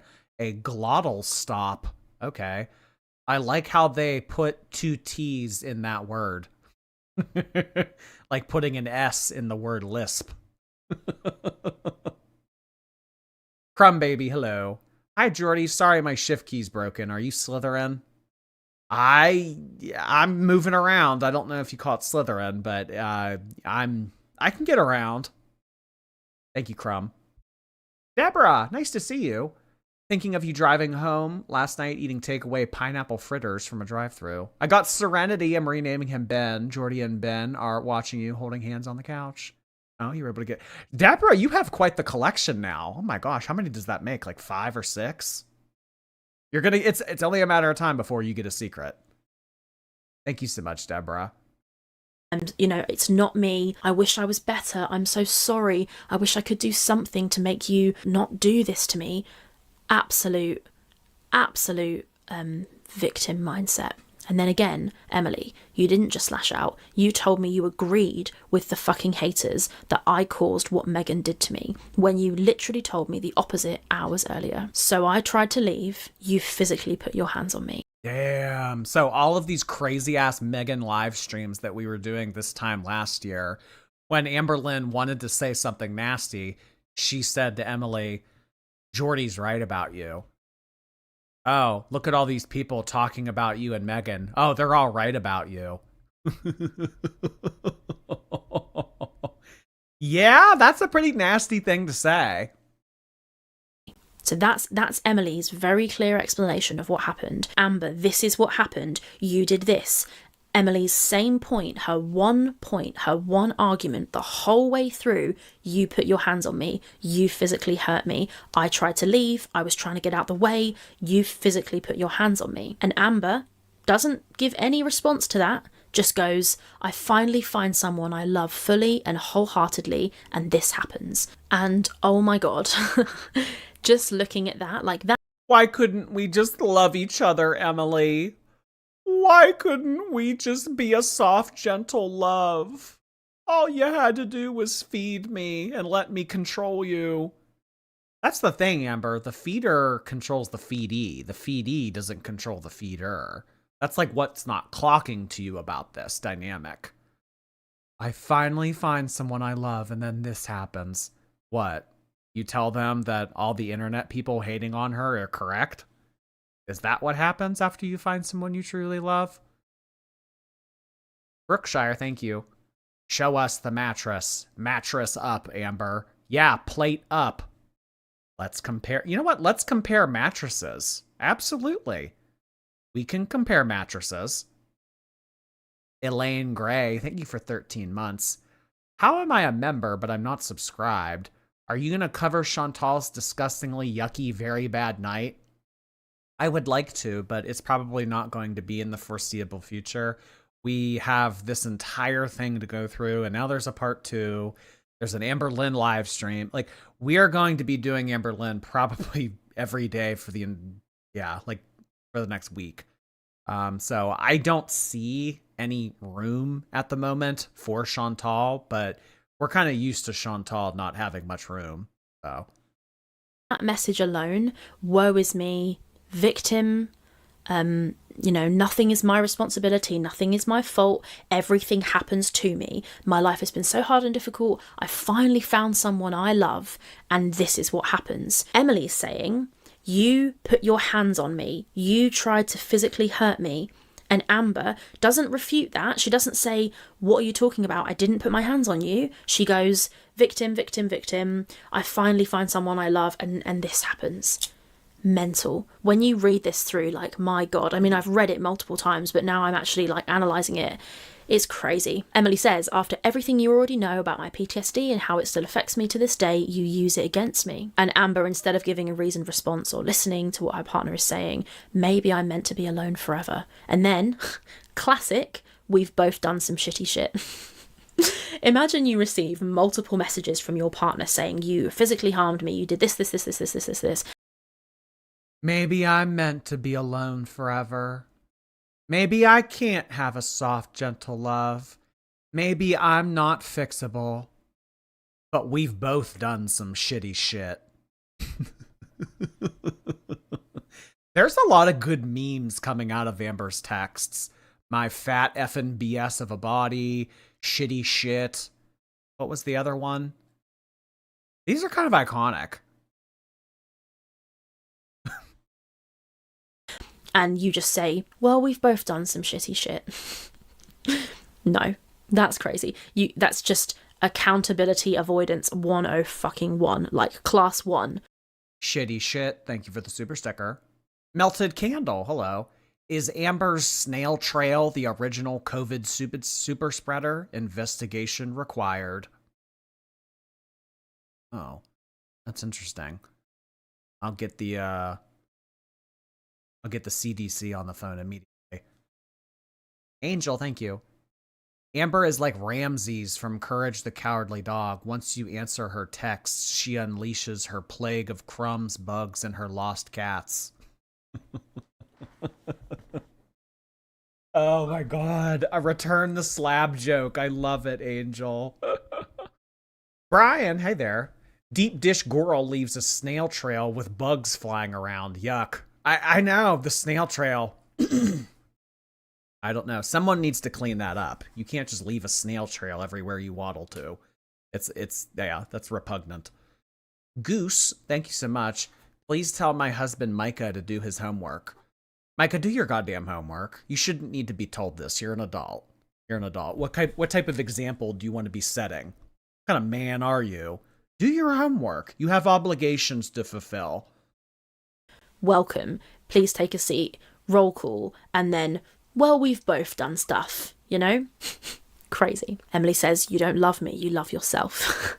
Amber says, like the low blows you've said to me, no, I love you, I hate myself. Now the message where Amber said we've both done some shitty shit, Emily grabs that message and replies to it. See, this is what hurts worse than you saying the shit initially. You just can't admit you fucked up. You have to say I've said hurtful things to you. When you come at me like you do, how do you expect me not to? Yeah, this is annoying. Like, this would annoy anyone. When you apologize, just apologize. Don't do the whole, like, yeah, but. The yeah, buts are annoying. Yeah, I mean, yeah, but. No. That's how, like, emotionally immature 9-year-olds apologize. Not 33-year-old women. React. And that's interesting. That sounds like Emily admits there that she does react, and I think of course she does. Nobody stands there like a perfect saint while they're being shouted at. And one of the criticisms Emily has faced is that she doesn't appear anyway, so far from what's public, to admit any wrongdoing on her side.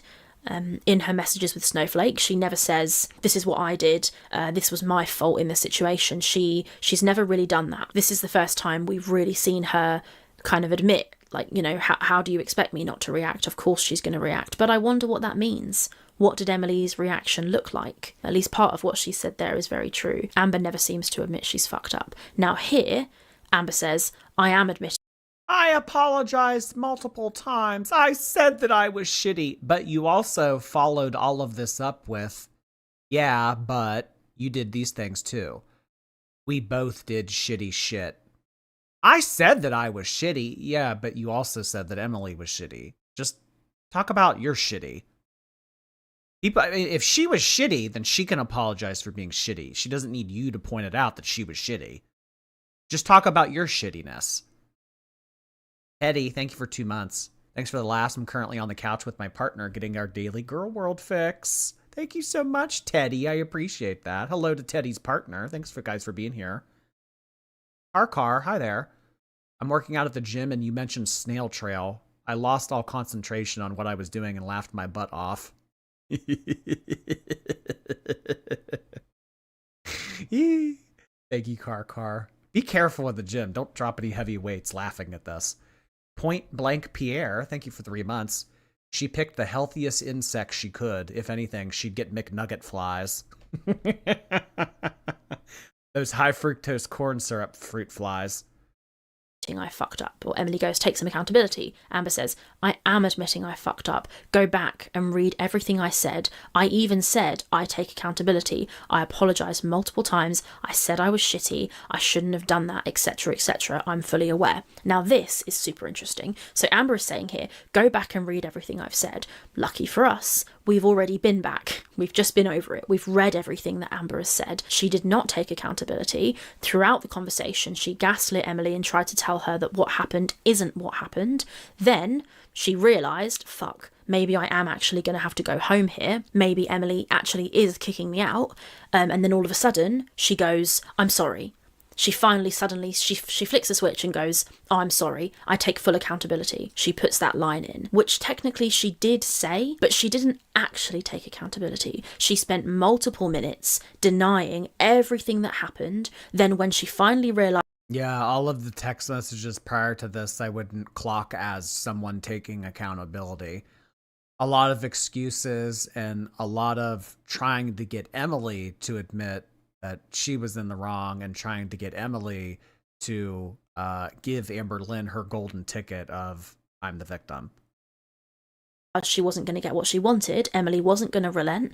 She wasn't going to be gaslit. She suddenly switched the narrative and said the words, I'm sorry, I take full accountability. But she hasn't actually taken full accountability. She hasn't actually gone, fair enough, Emily, everything you just said did happen. I did grab you. I did dig my nails into you. Now, this is classic narcissist tactics. They'll say, I've apologized to you over and over again. I've said sorry.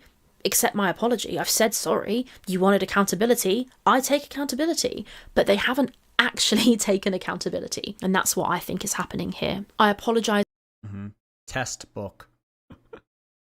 Emily likes the drama or wanted tea. There's no reason to debate someone like this.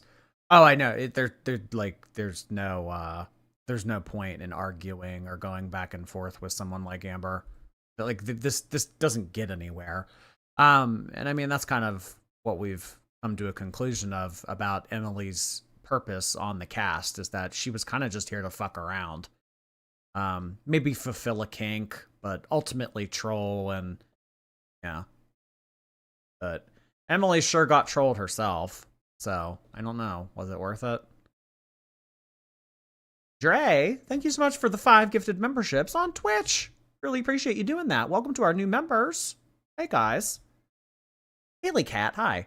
Here is $2 so you can fill your tumbler with butter. Thank you. Multiple times. You know what? Let's be petty. Did she apologize multiple times? Let's scroll back. Looking through these. Has she said sorry? No. Yeah, no. Oh, there we go. So on Black 18, Emily says, I love you, but I don't deserve what just happened. And Amber goes, you don't. I was scared. I'm really sorry. I'm sorry.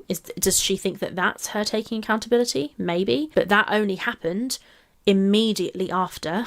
Emily says in Black 17, you can tell her I'm kicking you out because you took a chunk of skin out of my arm. And then 2 seconds later, Amber goes, I don't want to leave. I'm sorry. I take accountability. But she didn't. And then she goes, I shouldn't have said that. I shouldn't have done that, etc., etc. I'm fully aware. Now, we've seen Amber do that before. She has this line. She goes, I'm fully aware. Why do you not think you are the problem in every failed relationship you've had? I'm fully aware that I am the problem in some. I'm not the problem in all. Like, I'm being accountable. Like, the shit that I did in my 20s and teenager, like, it's bullshit. Like, I am fully aware of that. But I'm fully aware. I know exactly what's going on. You're not fully aware of anything. Why doesn't Amberlynn get tired of playing these games? Tired of the bullshit. We see through this so easily. there needs to be some nuance, and I had undiagnosed borderline personality disorder due. I have some disorder in the form of 3 letters, so you guys need to take that into consideration. Cinnamon, hey, thanks for 6 months. My cats chase bugs. Maybe Romeo is scratching her up, chasing them off of her. Oh. Romeo's like thinking to himself, well, if you're not going to clean yourself, maybe I'll do it for you. Oh, okay. I actually have seen animals like lick each other to clean each other. Like, I've seen like chihuahuas lick each other's ears and like give each other baths and stuff like that. Maybe that's what Romeo's trying to do. Buggy, thank you for 2 months. Can you tell my ex Alex that he ain't shit? Alex, you ain't shit. Mallory, hey. Hi, George. Just wanted to say, nice rotate. Aww. Guys, we're finally leaving the Middle Eastern arc behind. All of the good memes. All of the good memes from Kuwait are going to be history now. To all the trauma of my childhood. I need help. I'm fully aware that I need help. I know my wrongdoings. I know my this and that. And it's just like, she just acted like holier than thou. And it was just like hard. It's a defensive tactic. It's not taking accountability. It's not admitting anything. We've seen her say it many times. She goes, da da da da. Yeah, I did hear that cough in the background too. That was weird.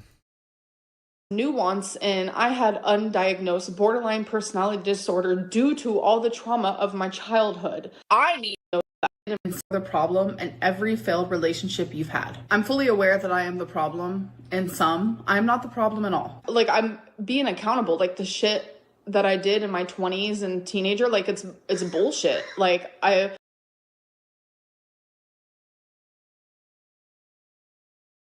It's probably her mom. It's probably the mom. Or Steven. It's probably the mom or Steven. There's no way that was a cat. A cat can't make that noise.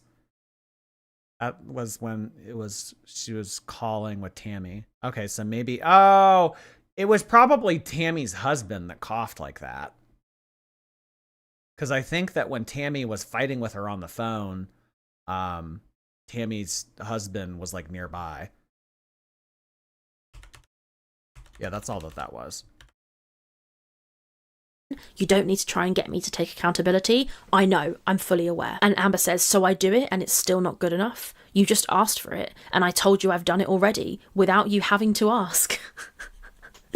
Now, that's not what happened. Now, this gaslighting is absolutely crazy. Amber is saying, I've already said sorry without you even having to ask. I'm so nice. I've already apologised. But if you look at the conversation, which we've just done, she hasn't she said the word sorry, but she spent the entire conversation claiming that she didn't do the thing, which she is now claiming that she took accountability for, when in fact, no, she spent the whole conversation saying that it didn't happen. And then Emily puts, I would never physically hurt anyone, no matter what the situation. And Amber, and this is really nail in coffin, I didn't... Yeah, I know, the cat. That was the cat coughing.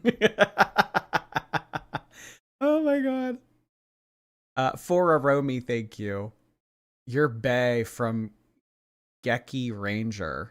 I don't know what that is. I'll look at it, though. Thank you. Lazy Reader, hey there. Romeo's gonna end up exploring too hard and get lost in the folds. Oh, we'll never... I mean, at least there was a chance with Rarity. They put out signs and stuff, but I mean, if Romeo gets lost in there, I think that's the point of no return. Rachel, thank you. Oh, that was Rachel from earlier.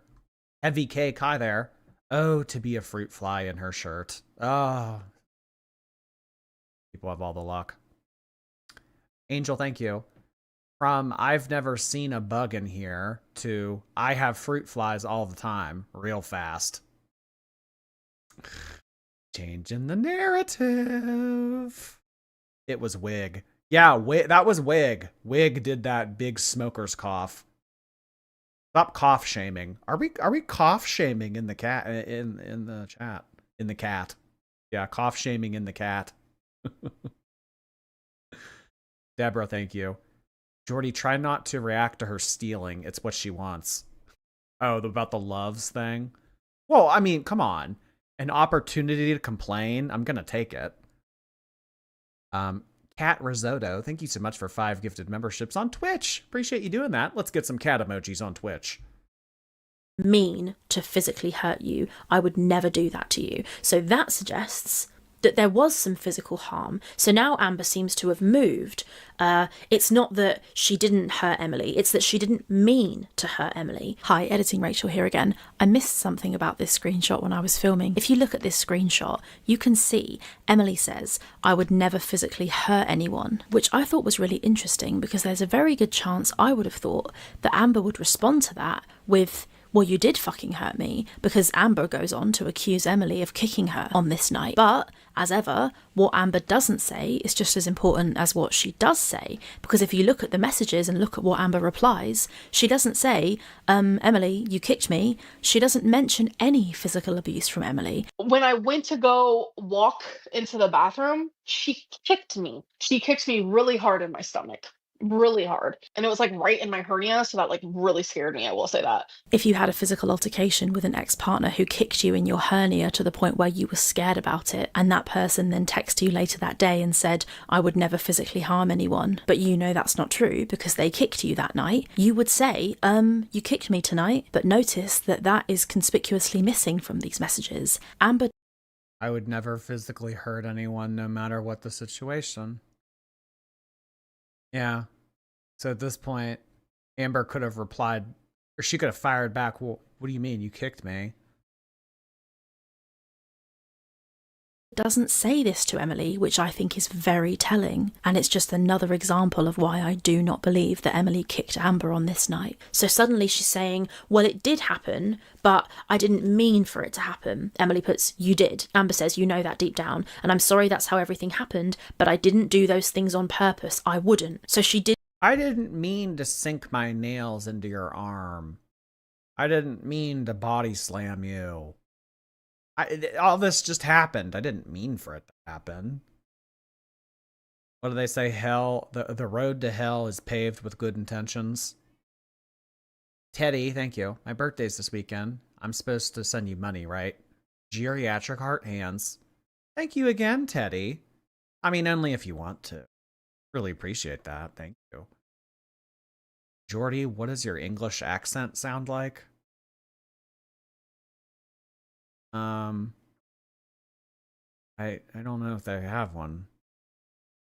Like British accent, or are they the same? Are British and English the same thing? Elsa, hey. Thank you so much, Elsa. Let it go, let it go. Louie, hey, Louie. Oh, sorry, that's not Louie. That's Louie's mom. Thank you, Louie's mom. I loved your video from your amazing weekend. Oh, on More Jordy? Yeah, guys, if you haven't seen my newest upload on More Jordy, you should. It's fun. It's so stupid. But I get some Lord concert footage in there, among other things. Thank you so much, Louie. It's mom. This is sent in Chinese. I just know her bottle has mold in it. She doesn't clean that thing thoroughly every day. Between the O-rings, there is mold in the nooks and crannies of that Awala.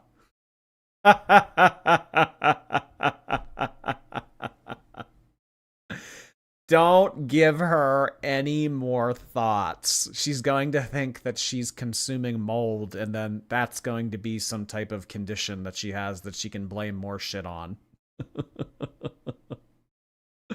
Oh my god, that's hysterical. Selena, thank you so much for 9 months of membership. Also, we had Cat Risotto subscribe on Twitch. Hello, guys. Welcome. It is a baby, Selena. Oh, boy. Do them then.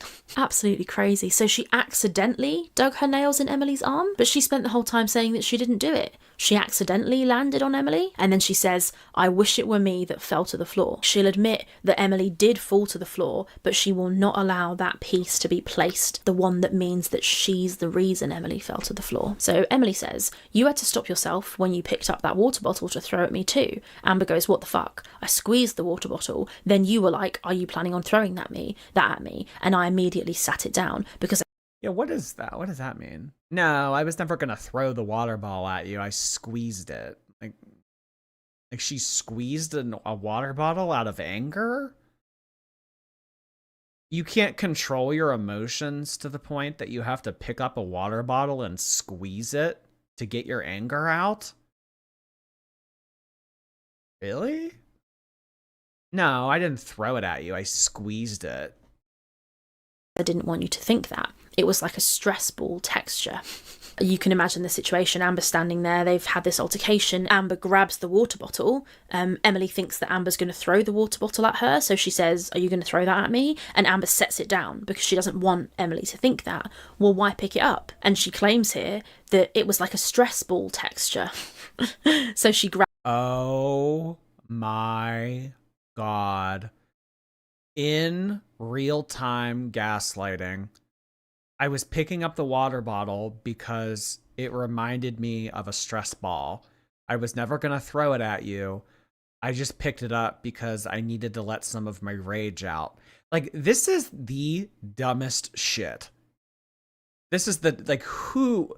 You would have to be so fucking dumb to buy any of Amber's bullshit. No. I was never going to throw it at you. It was the water bottle was a stress ball texture, so that's why I angrily grabbed it. Who thinks of this stuff? I don't know. I don't know what the writers were doing at this point during the season. I don't know. She was absolutely going to chuck it. Well, we know that Amberlynn is a range DPS. Yes, Proto. She is. She's a range DPS. So if she's going to do something, it can be from a distance. She's not a melee DPS. She's not going to get up to you with like a sword or a dagger or a mace. She's not going to come up to you and fight you at your face. She's going to do it from a distance. So I think that this was the equivalent of Amberlynn taking an arrow out of her quiver to put it into her bow. Code Red. Yeah, we all know about Code Red. We all know it. Did that have a stress ball texture too?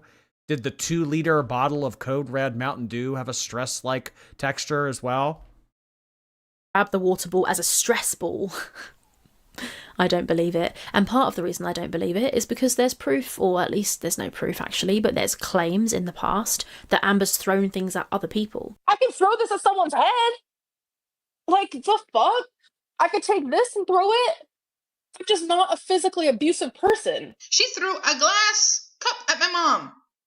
It shattered on the wall. There was still a hole mark when they moved out because of that. And I closed the door real quick and I locked the door, and she's like telling me to get out, all this stuff, and she ends up throwing the can at my car. Made me mad. So this will be now the third person who's alluded to the idea that Amber may throw something at them. Very interesting. Emily says, you literally just got done digging your nails into my arm and pushing me to the floor. Why wouldn't I think that? And Amber, instead of responding... Snorlax's ability in Pokemon is throw. Oh, really? So like in Pokemon games, if you're piloting Snorlax, he has an ability in duels that he can use the ability throw. Okay, we're on to something here. Rationally, Amber puts, this conversation is going nowhere. I've explained myself multiple times. I've apologised, like I always do, which is deserved, but that's just crazy. So as soon as Emily pushes... Dalton, thank you. I'm married to Choker Cheese as a Dalton. And as a Dalton, I wouldn't get near Amber. Oh, come on. You don't want to take Amber out for coffee ice cream? You don't want a passenger princess? Come on, think about it. Elle's vomit, thank you. If the cat scratches her, it looks like a bite. It might be cat scratch fever. Thank you, Elle. Key, hey. My baby was back on September 22nd, but I haven't caught you live since then. So here, take my money. I've indoctrinated my boyfriend so well that he recognizes your voice now. Oh my God, I wonder how many boyfriends out there overhear these YouTube live streams. Think, oh, there he is again. Hello to all of the lurking boyfriends. Thank you so much for taking interest in your partner's interests. That's very thoughtful. Cammy, hey there. It was my little sister Lindsay that mentioned the tease thing. It's common and taught here in the mountain states. So mountain, kitten. Oh, they teach that? Really? They teach that. Huh. Okay. Interesting. Cammy. Jojo, hey there. Thanks for liking my post last night. I couldn't sleep. Girl World plagues my brain. You can't ever turn it off, huh? Thank you so much, Jojo. Live, laugh, shart. Thanks for 5 months. Can I get a zebra cake update for my 5 months? Yeah.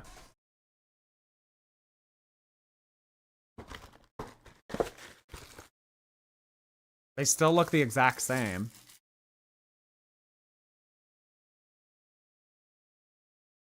They haven't changed. Nothing has changed.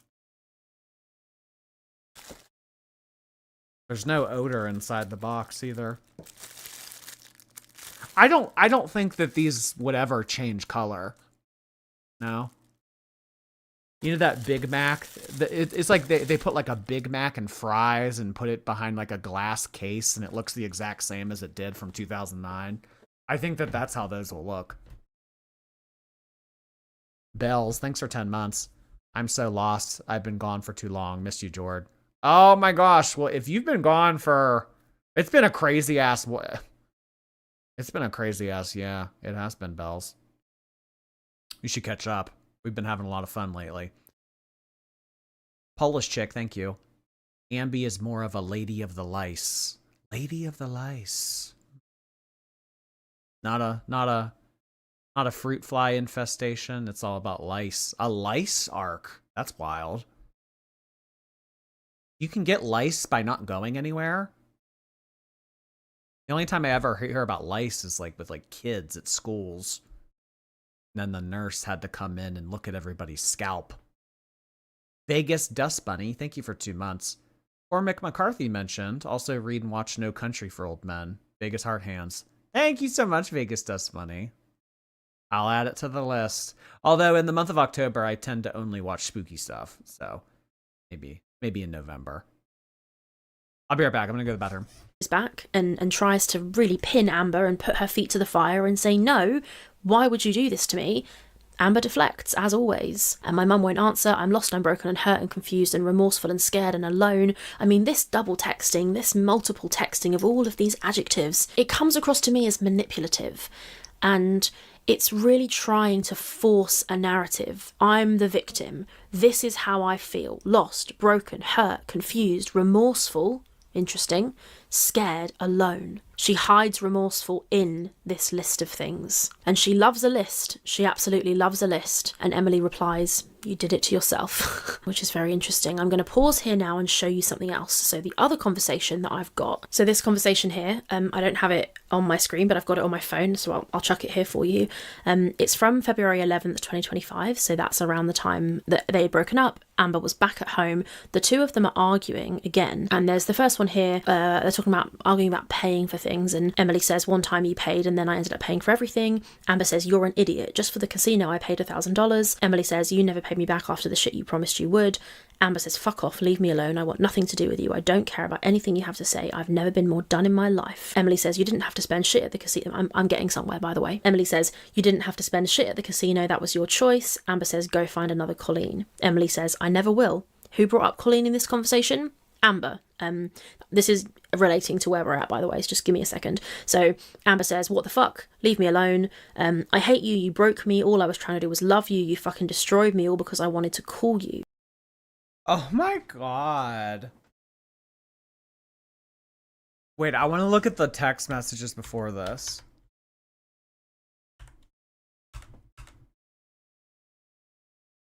I ended up paying for everything but the effing flight. Oh my god. Wait, Alexis told us this too. Alexis told us that Amber wouldn't pay for anything. Remember? Alexis was like, I paid. Now, didn't Alexis say that she paid when they all got like those fajitas or whatever? They ate at some Mexican restaurant at the casino. That was the night that they had that bonfire when they all sat around that fire and she talked about Dalton. Yeah, Alexis told us that Amber's a cheapskate. One time you paid. I just paid for the casino. It was $1,000. What was $1,000? Like them gambling was like what are you talking about? Like the room? The room was $1,000. They spent $1,000. They gambled $1,000. Well, like you paid $1,000, but like what did you win? Did you just lose the 1,000 or did you win some too?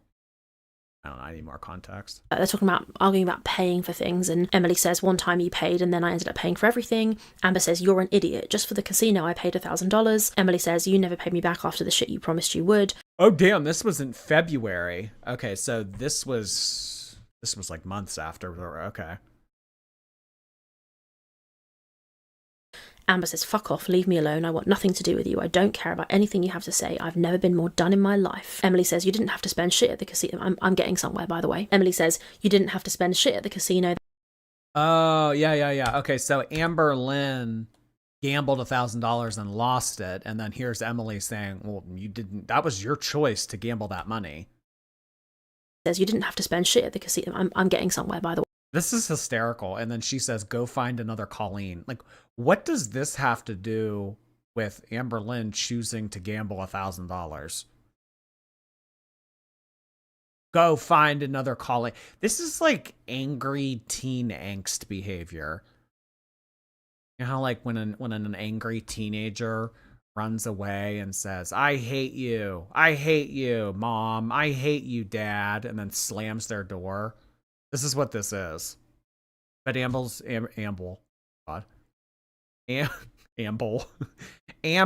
is 33.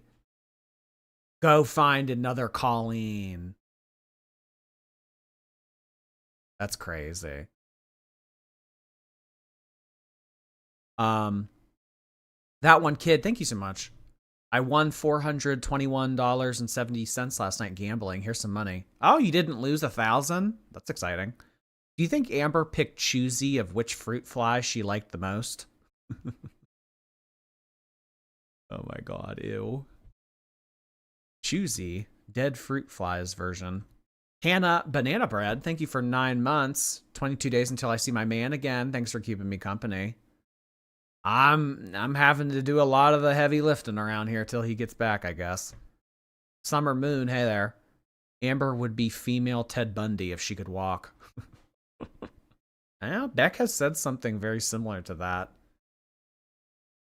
Very similar to that.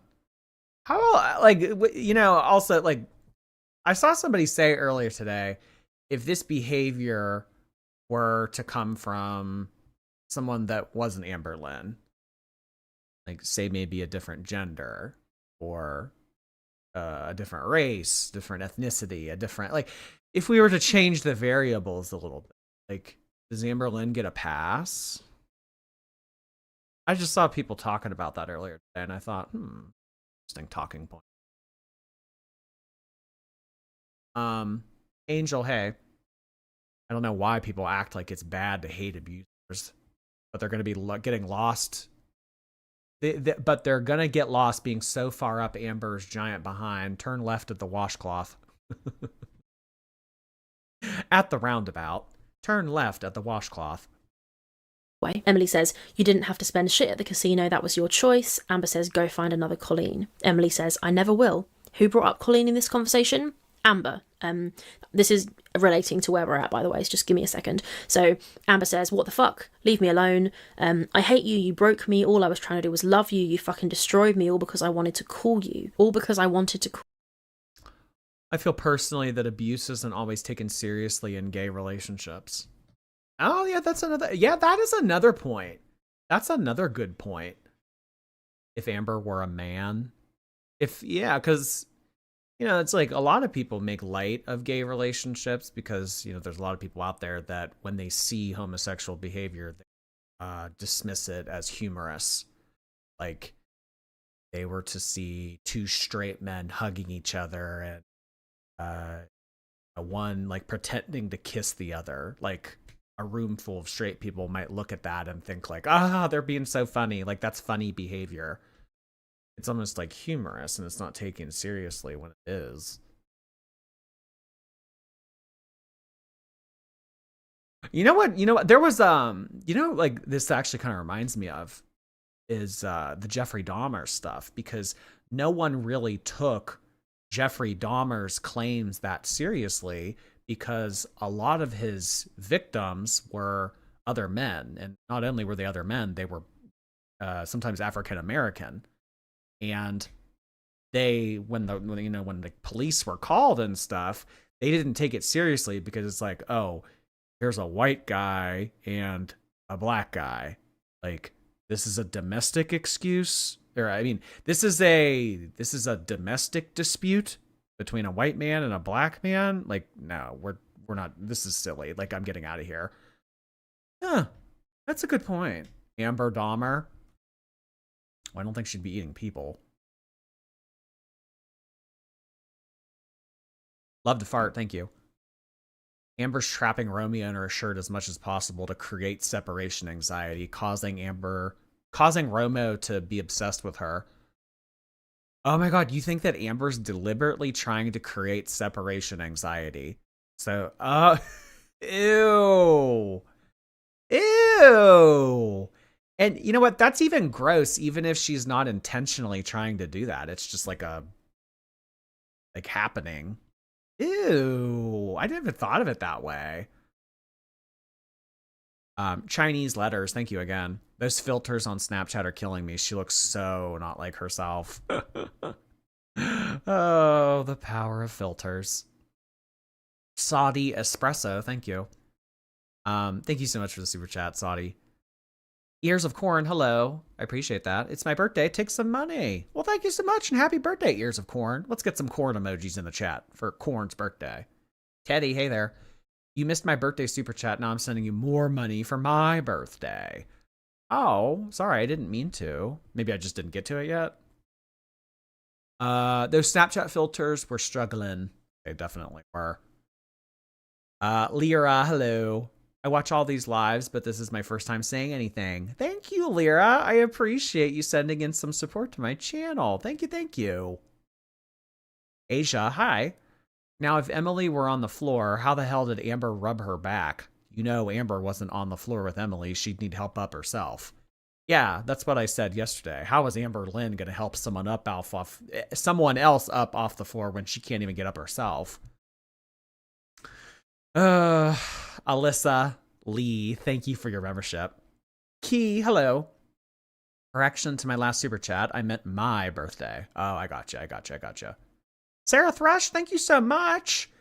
Not me waiting for my car at Walmart to pick up an order, and the lady next to me is also watching Jordy live in her car. Hey, lady, if you're watching this, we're friends now. Jordy, take my money as a friendship finder fee. Woman picking up Walmart grocery order while watching my live stream. Sarah Thrush was parked next to you, saw you watching said live stream, and now wants to be friends. I can't think of a more cool way to start a friendship than that. Oh, where did you guys meet? Picking up Walmart grocery orders, having a mutual interest in fat woman drama on YouTube. Honestly, like this, you know, they always talk about like multiple universes and the butterfly effect and different timelines and stuff. We are living inside of that scenario. That's crazy. Thank you so much, Sarah Thrush. Choker Cheese, hi there. Oh, my poor dangling cankle. My ankle was like dangling. Laura Case, thank you. Have a good week, hon. Much love. Thank you, Laura. I really appreciate you sending that in. I hope you have a great rest of your week, too.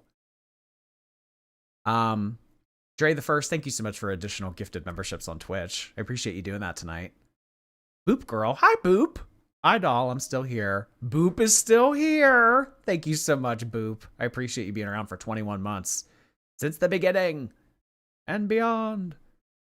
Cats with Guns. Thank you for 7 months. I haven't caught up, but I'd imagine Amber's doing a lot of eating. Letting you know that I showered today. Remember to shower, everyone. Well, I am very happy that you were able to get under a stream of water and apply soap to your body today. That is exhilarating information, Cats with Guns. Thank you so much. Maybe you'll do it tomorrow, too. Tammy says in the chat, I just came across a text message from Amber from 2020. And they were talking about a TV show called My Big Fat Fabulous Life. Amber texted me, I don't understand why anyone could be a feeder. It's so fucking weird to me. Well. Oh boy. I don't know. Maybe she has empathy for that TV show now. That's funny, Tammy. Yeah, that didn't age well. That didn't age well at all. Cat Risotto, thank you so much for 5 additional gifted memberships on Twitch. Thank you for doing that again. Golly, it's Molly. Hey there. I'm late, but I'm still here. I'll see you on the replay. We'll see you on the replay, Molly. I hope you're feeling better. Amber's big BS body, thank you.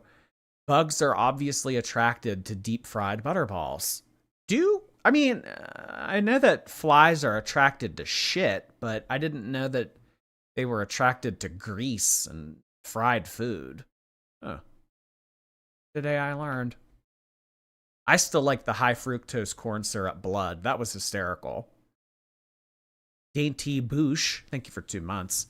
I'm lagging behind. I just wanted to tell you Seattle has a gaggle of shorties frothing at the mouth every time you go live. Thanks, Boo Boo. I love Seattle. I really enjoyed my time there. I'm happy that I have fans in Seattle. Maybe one day we can all meet up at the gum wall and hang out. Beverly and Peach, thank you. That moment when your mom doesn't answer the phone because you didn't actually call her. I know. The mom finally picking up. What do you want? Like, what did you need? Mads, thank you so much for your membership. Jordy's Dreamsicle, hi. Be right back for replay, sweet cheeks. And not because I'm at Rachel's house, but I'll swing by there later. All right, well, we'll see you then, Dreamsicle. Thank you. Angel, hey. I just whipped out the Bissell and drill brush to deep clean furniture because Amber's making my skin crawl. Queen OBCD. Maybe that's why so many people clean when they watch these live streams, because it makes them feel dirty. I don't know. Encouraging cleaning. Kim, thank you. Jordy, you used the word germane yesterday, and I had to ask my Amazon Echo what it meant, and even she didn't know. Explain, please. Germane means like of or relating to the topic of discussion that's being talked about. Like, if we're talking about insects, if we're talking about bugs being in Amberlynn's hair and then she starts to talk about excoriation, that's not germane to the topic. It's like relating to what you're already being like what's already being talked about, like the main topic, like something that relates to it or is associated to it, I guess. Really? Well, that's not how you spell it, by the way. It's Germane. Angelica, thank you. I can't wait till you hear how they cuddled with you playing on Amber's phone, and that image got me rolling. Yeah, maybe we get to that part tomorrow. I'm excited. Thank you so much. Human growth hormone. Hello. My husband's listening. Say hi to Charlie. Hello, Charlie. Thanks for being a part of things. I appreciate that.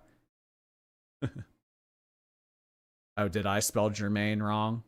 Oh, hell. Whatever. Kelsey Cat, hey there. It's in the works. It's been in the works for 2 years, but it's still pending. My brain broke. Thank you. Jord, you know we can't think for ourselves. We're staying right here. Thank you so much. To all the loyals. Bacon Bits, hi there. Ham showing her narcissistic personality disorder. I don't know what you're talking about. NPD is not a part of Amberlynn's wheelhouse. BPD, however, she has a lot to say about that. Cucumber Boat, hi there. I bet whenever Emily's rose toy would die, she would piss off Amber on purpose and just wait for texts and calls to come in.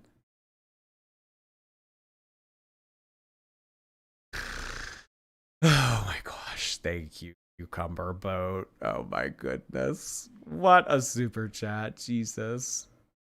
Angelica, thank you for your membership.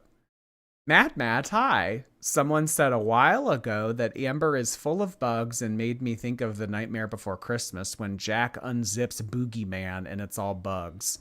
I don't remember that exact scene, but you know what? It's about to be Halloween, so maybe I should watch that in the next few weeks. Huh. I'll look for that scene.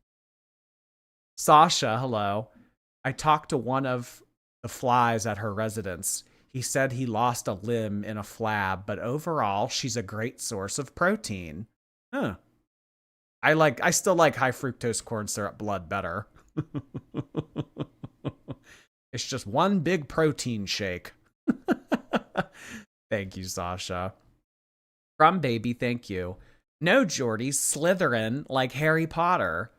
I've never taken one of those tests that tell you, but just based on what I know about myself, I'd imagine that I am Slytherin, yes. Sunset Soda, thank you. I got Hope. I'm Kuromi Macchiato on Twitch. Oh, well, thank you so much for being a dual platform girly pop. I appreciate that. There's a lot of you named after that Hello Kitty thing. Kuromi. Messy Jesse, thanks for 5 months.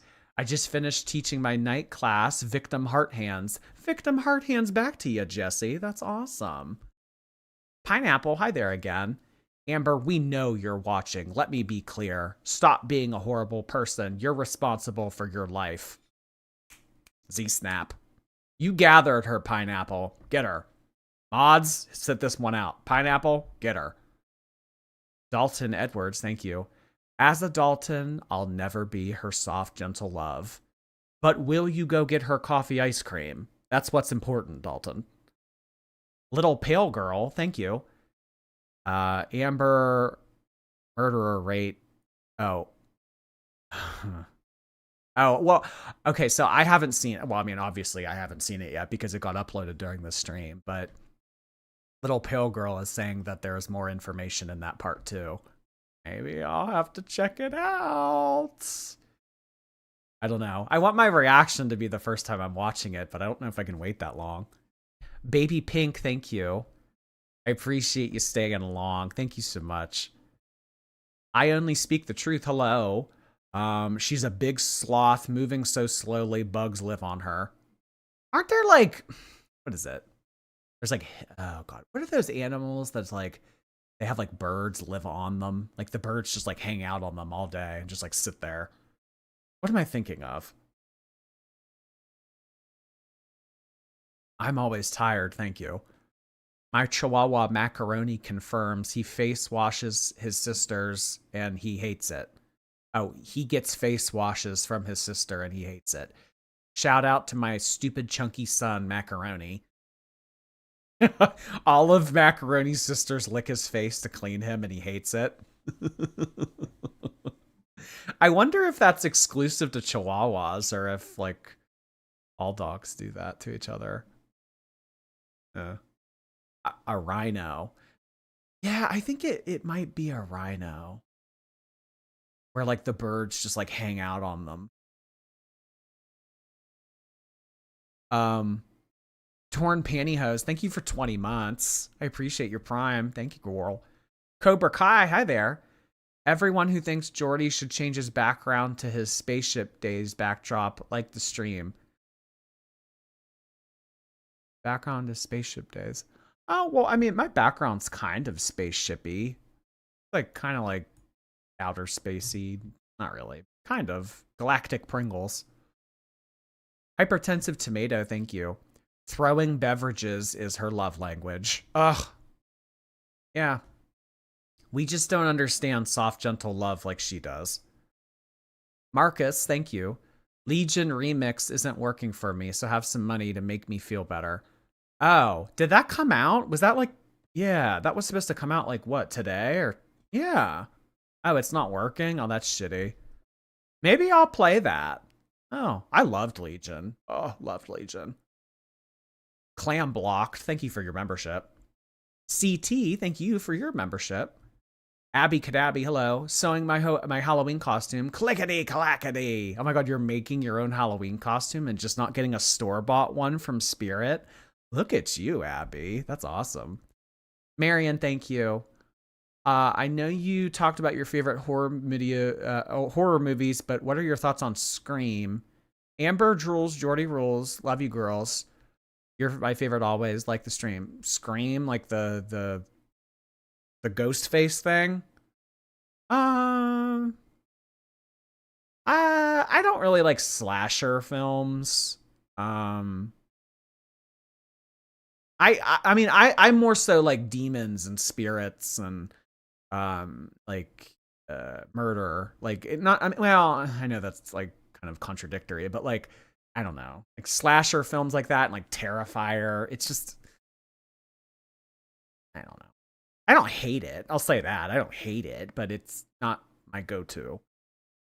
Princess Nemesis, thank you for 10 months. I appreciate your prime. Thanks for always making me laugh. Well, thanks for being a part of things. My brain broke. Hello. Amberlynn always overemphasizes how much her pets love her instead of how much she loves them. Yeah, it's always what the pets can do for her, not the other way around. Same with Chantal. Oh, Lordy Jordy sucks. Thank you. I'm taking a break from Amber's stinky hair to say hi. Well, I hope that you enjoy your break. Angel, hello. Amber is an anchor point. They tie a rope so Amber's back shelf so Emily can leave like a rock climb. Oh my gosh. An anchor. Stop it. Lulu, hello. working on an analysis of a painting for school, and you're getting me through oil painted heart hands. Oh my God, that's fun. We'll have a great time. Sounds like you're making some good progress, hon. Oil painted heart hands back to ya. Julie Ayers, hello. Amber's animals are disposable to her. Just like a takeout container. Disposable. I'll just get a new one. I'll order a new one. Jordy sucks, thank you. Yellow Jacket fan fiction starring Amberlynn. Buzz. Demi, thank you again. I got paid to take the crumbs that I can afford. We accept the love we think we deserve. We get paid for the crumbs that we can afford. Perks of being a wallflower remix. I love it, Demi. Okay, guys, that is going to be it for tonight. I really appreciate it. We are now just about under halfway of being done with that video, so we're going to do that, and then we have an Amber live stream. We have part 2. There's so much we need to do. So, I mean, we're behind. We're going to be live tomorrow. We're going to be live. Well, actually, this week we'll be live Thursday, too. We just have a lot to get done. So, gotta put in the work. Hope to see you all here tomorrow. Thank you so much for another fun stream. I really appreciate you guys hanging out in the chat.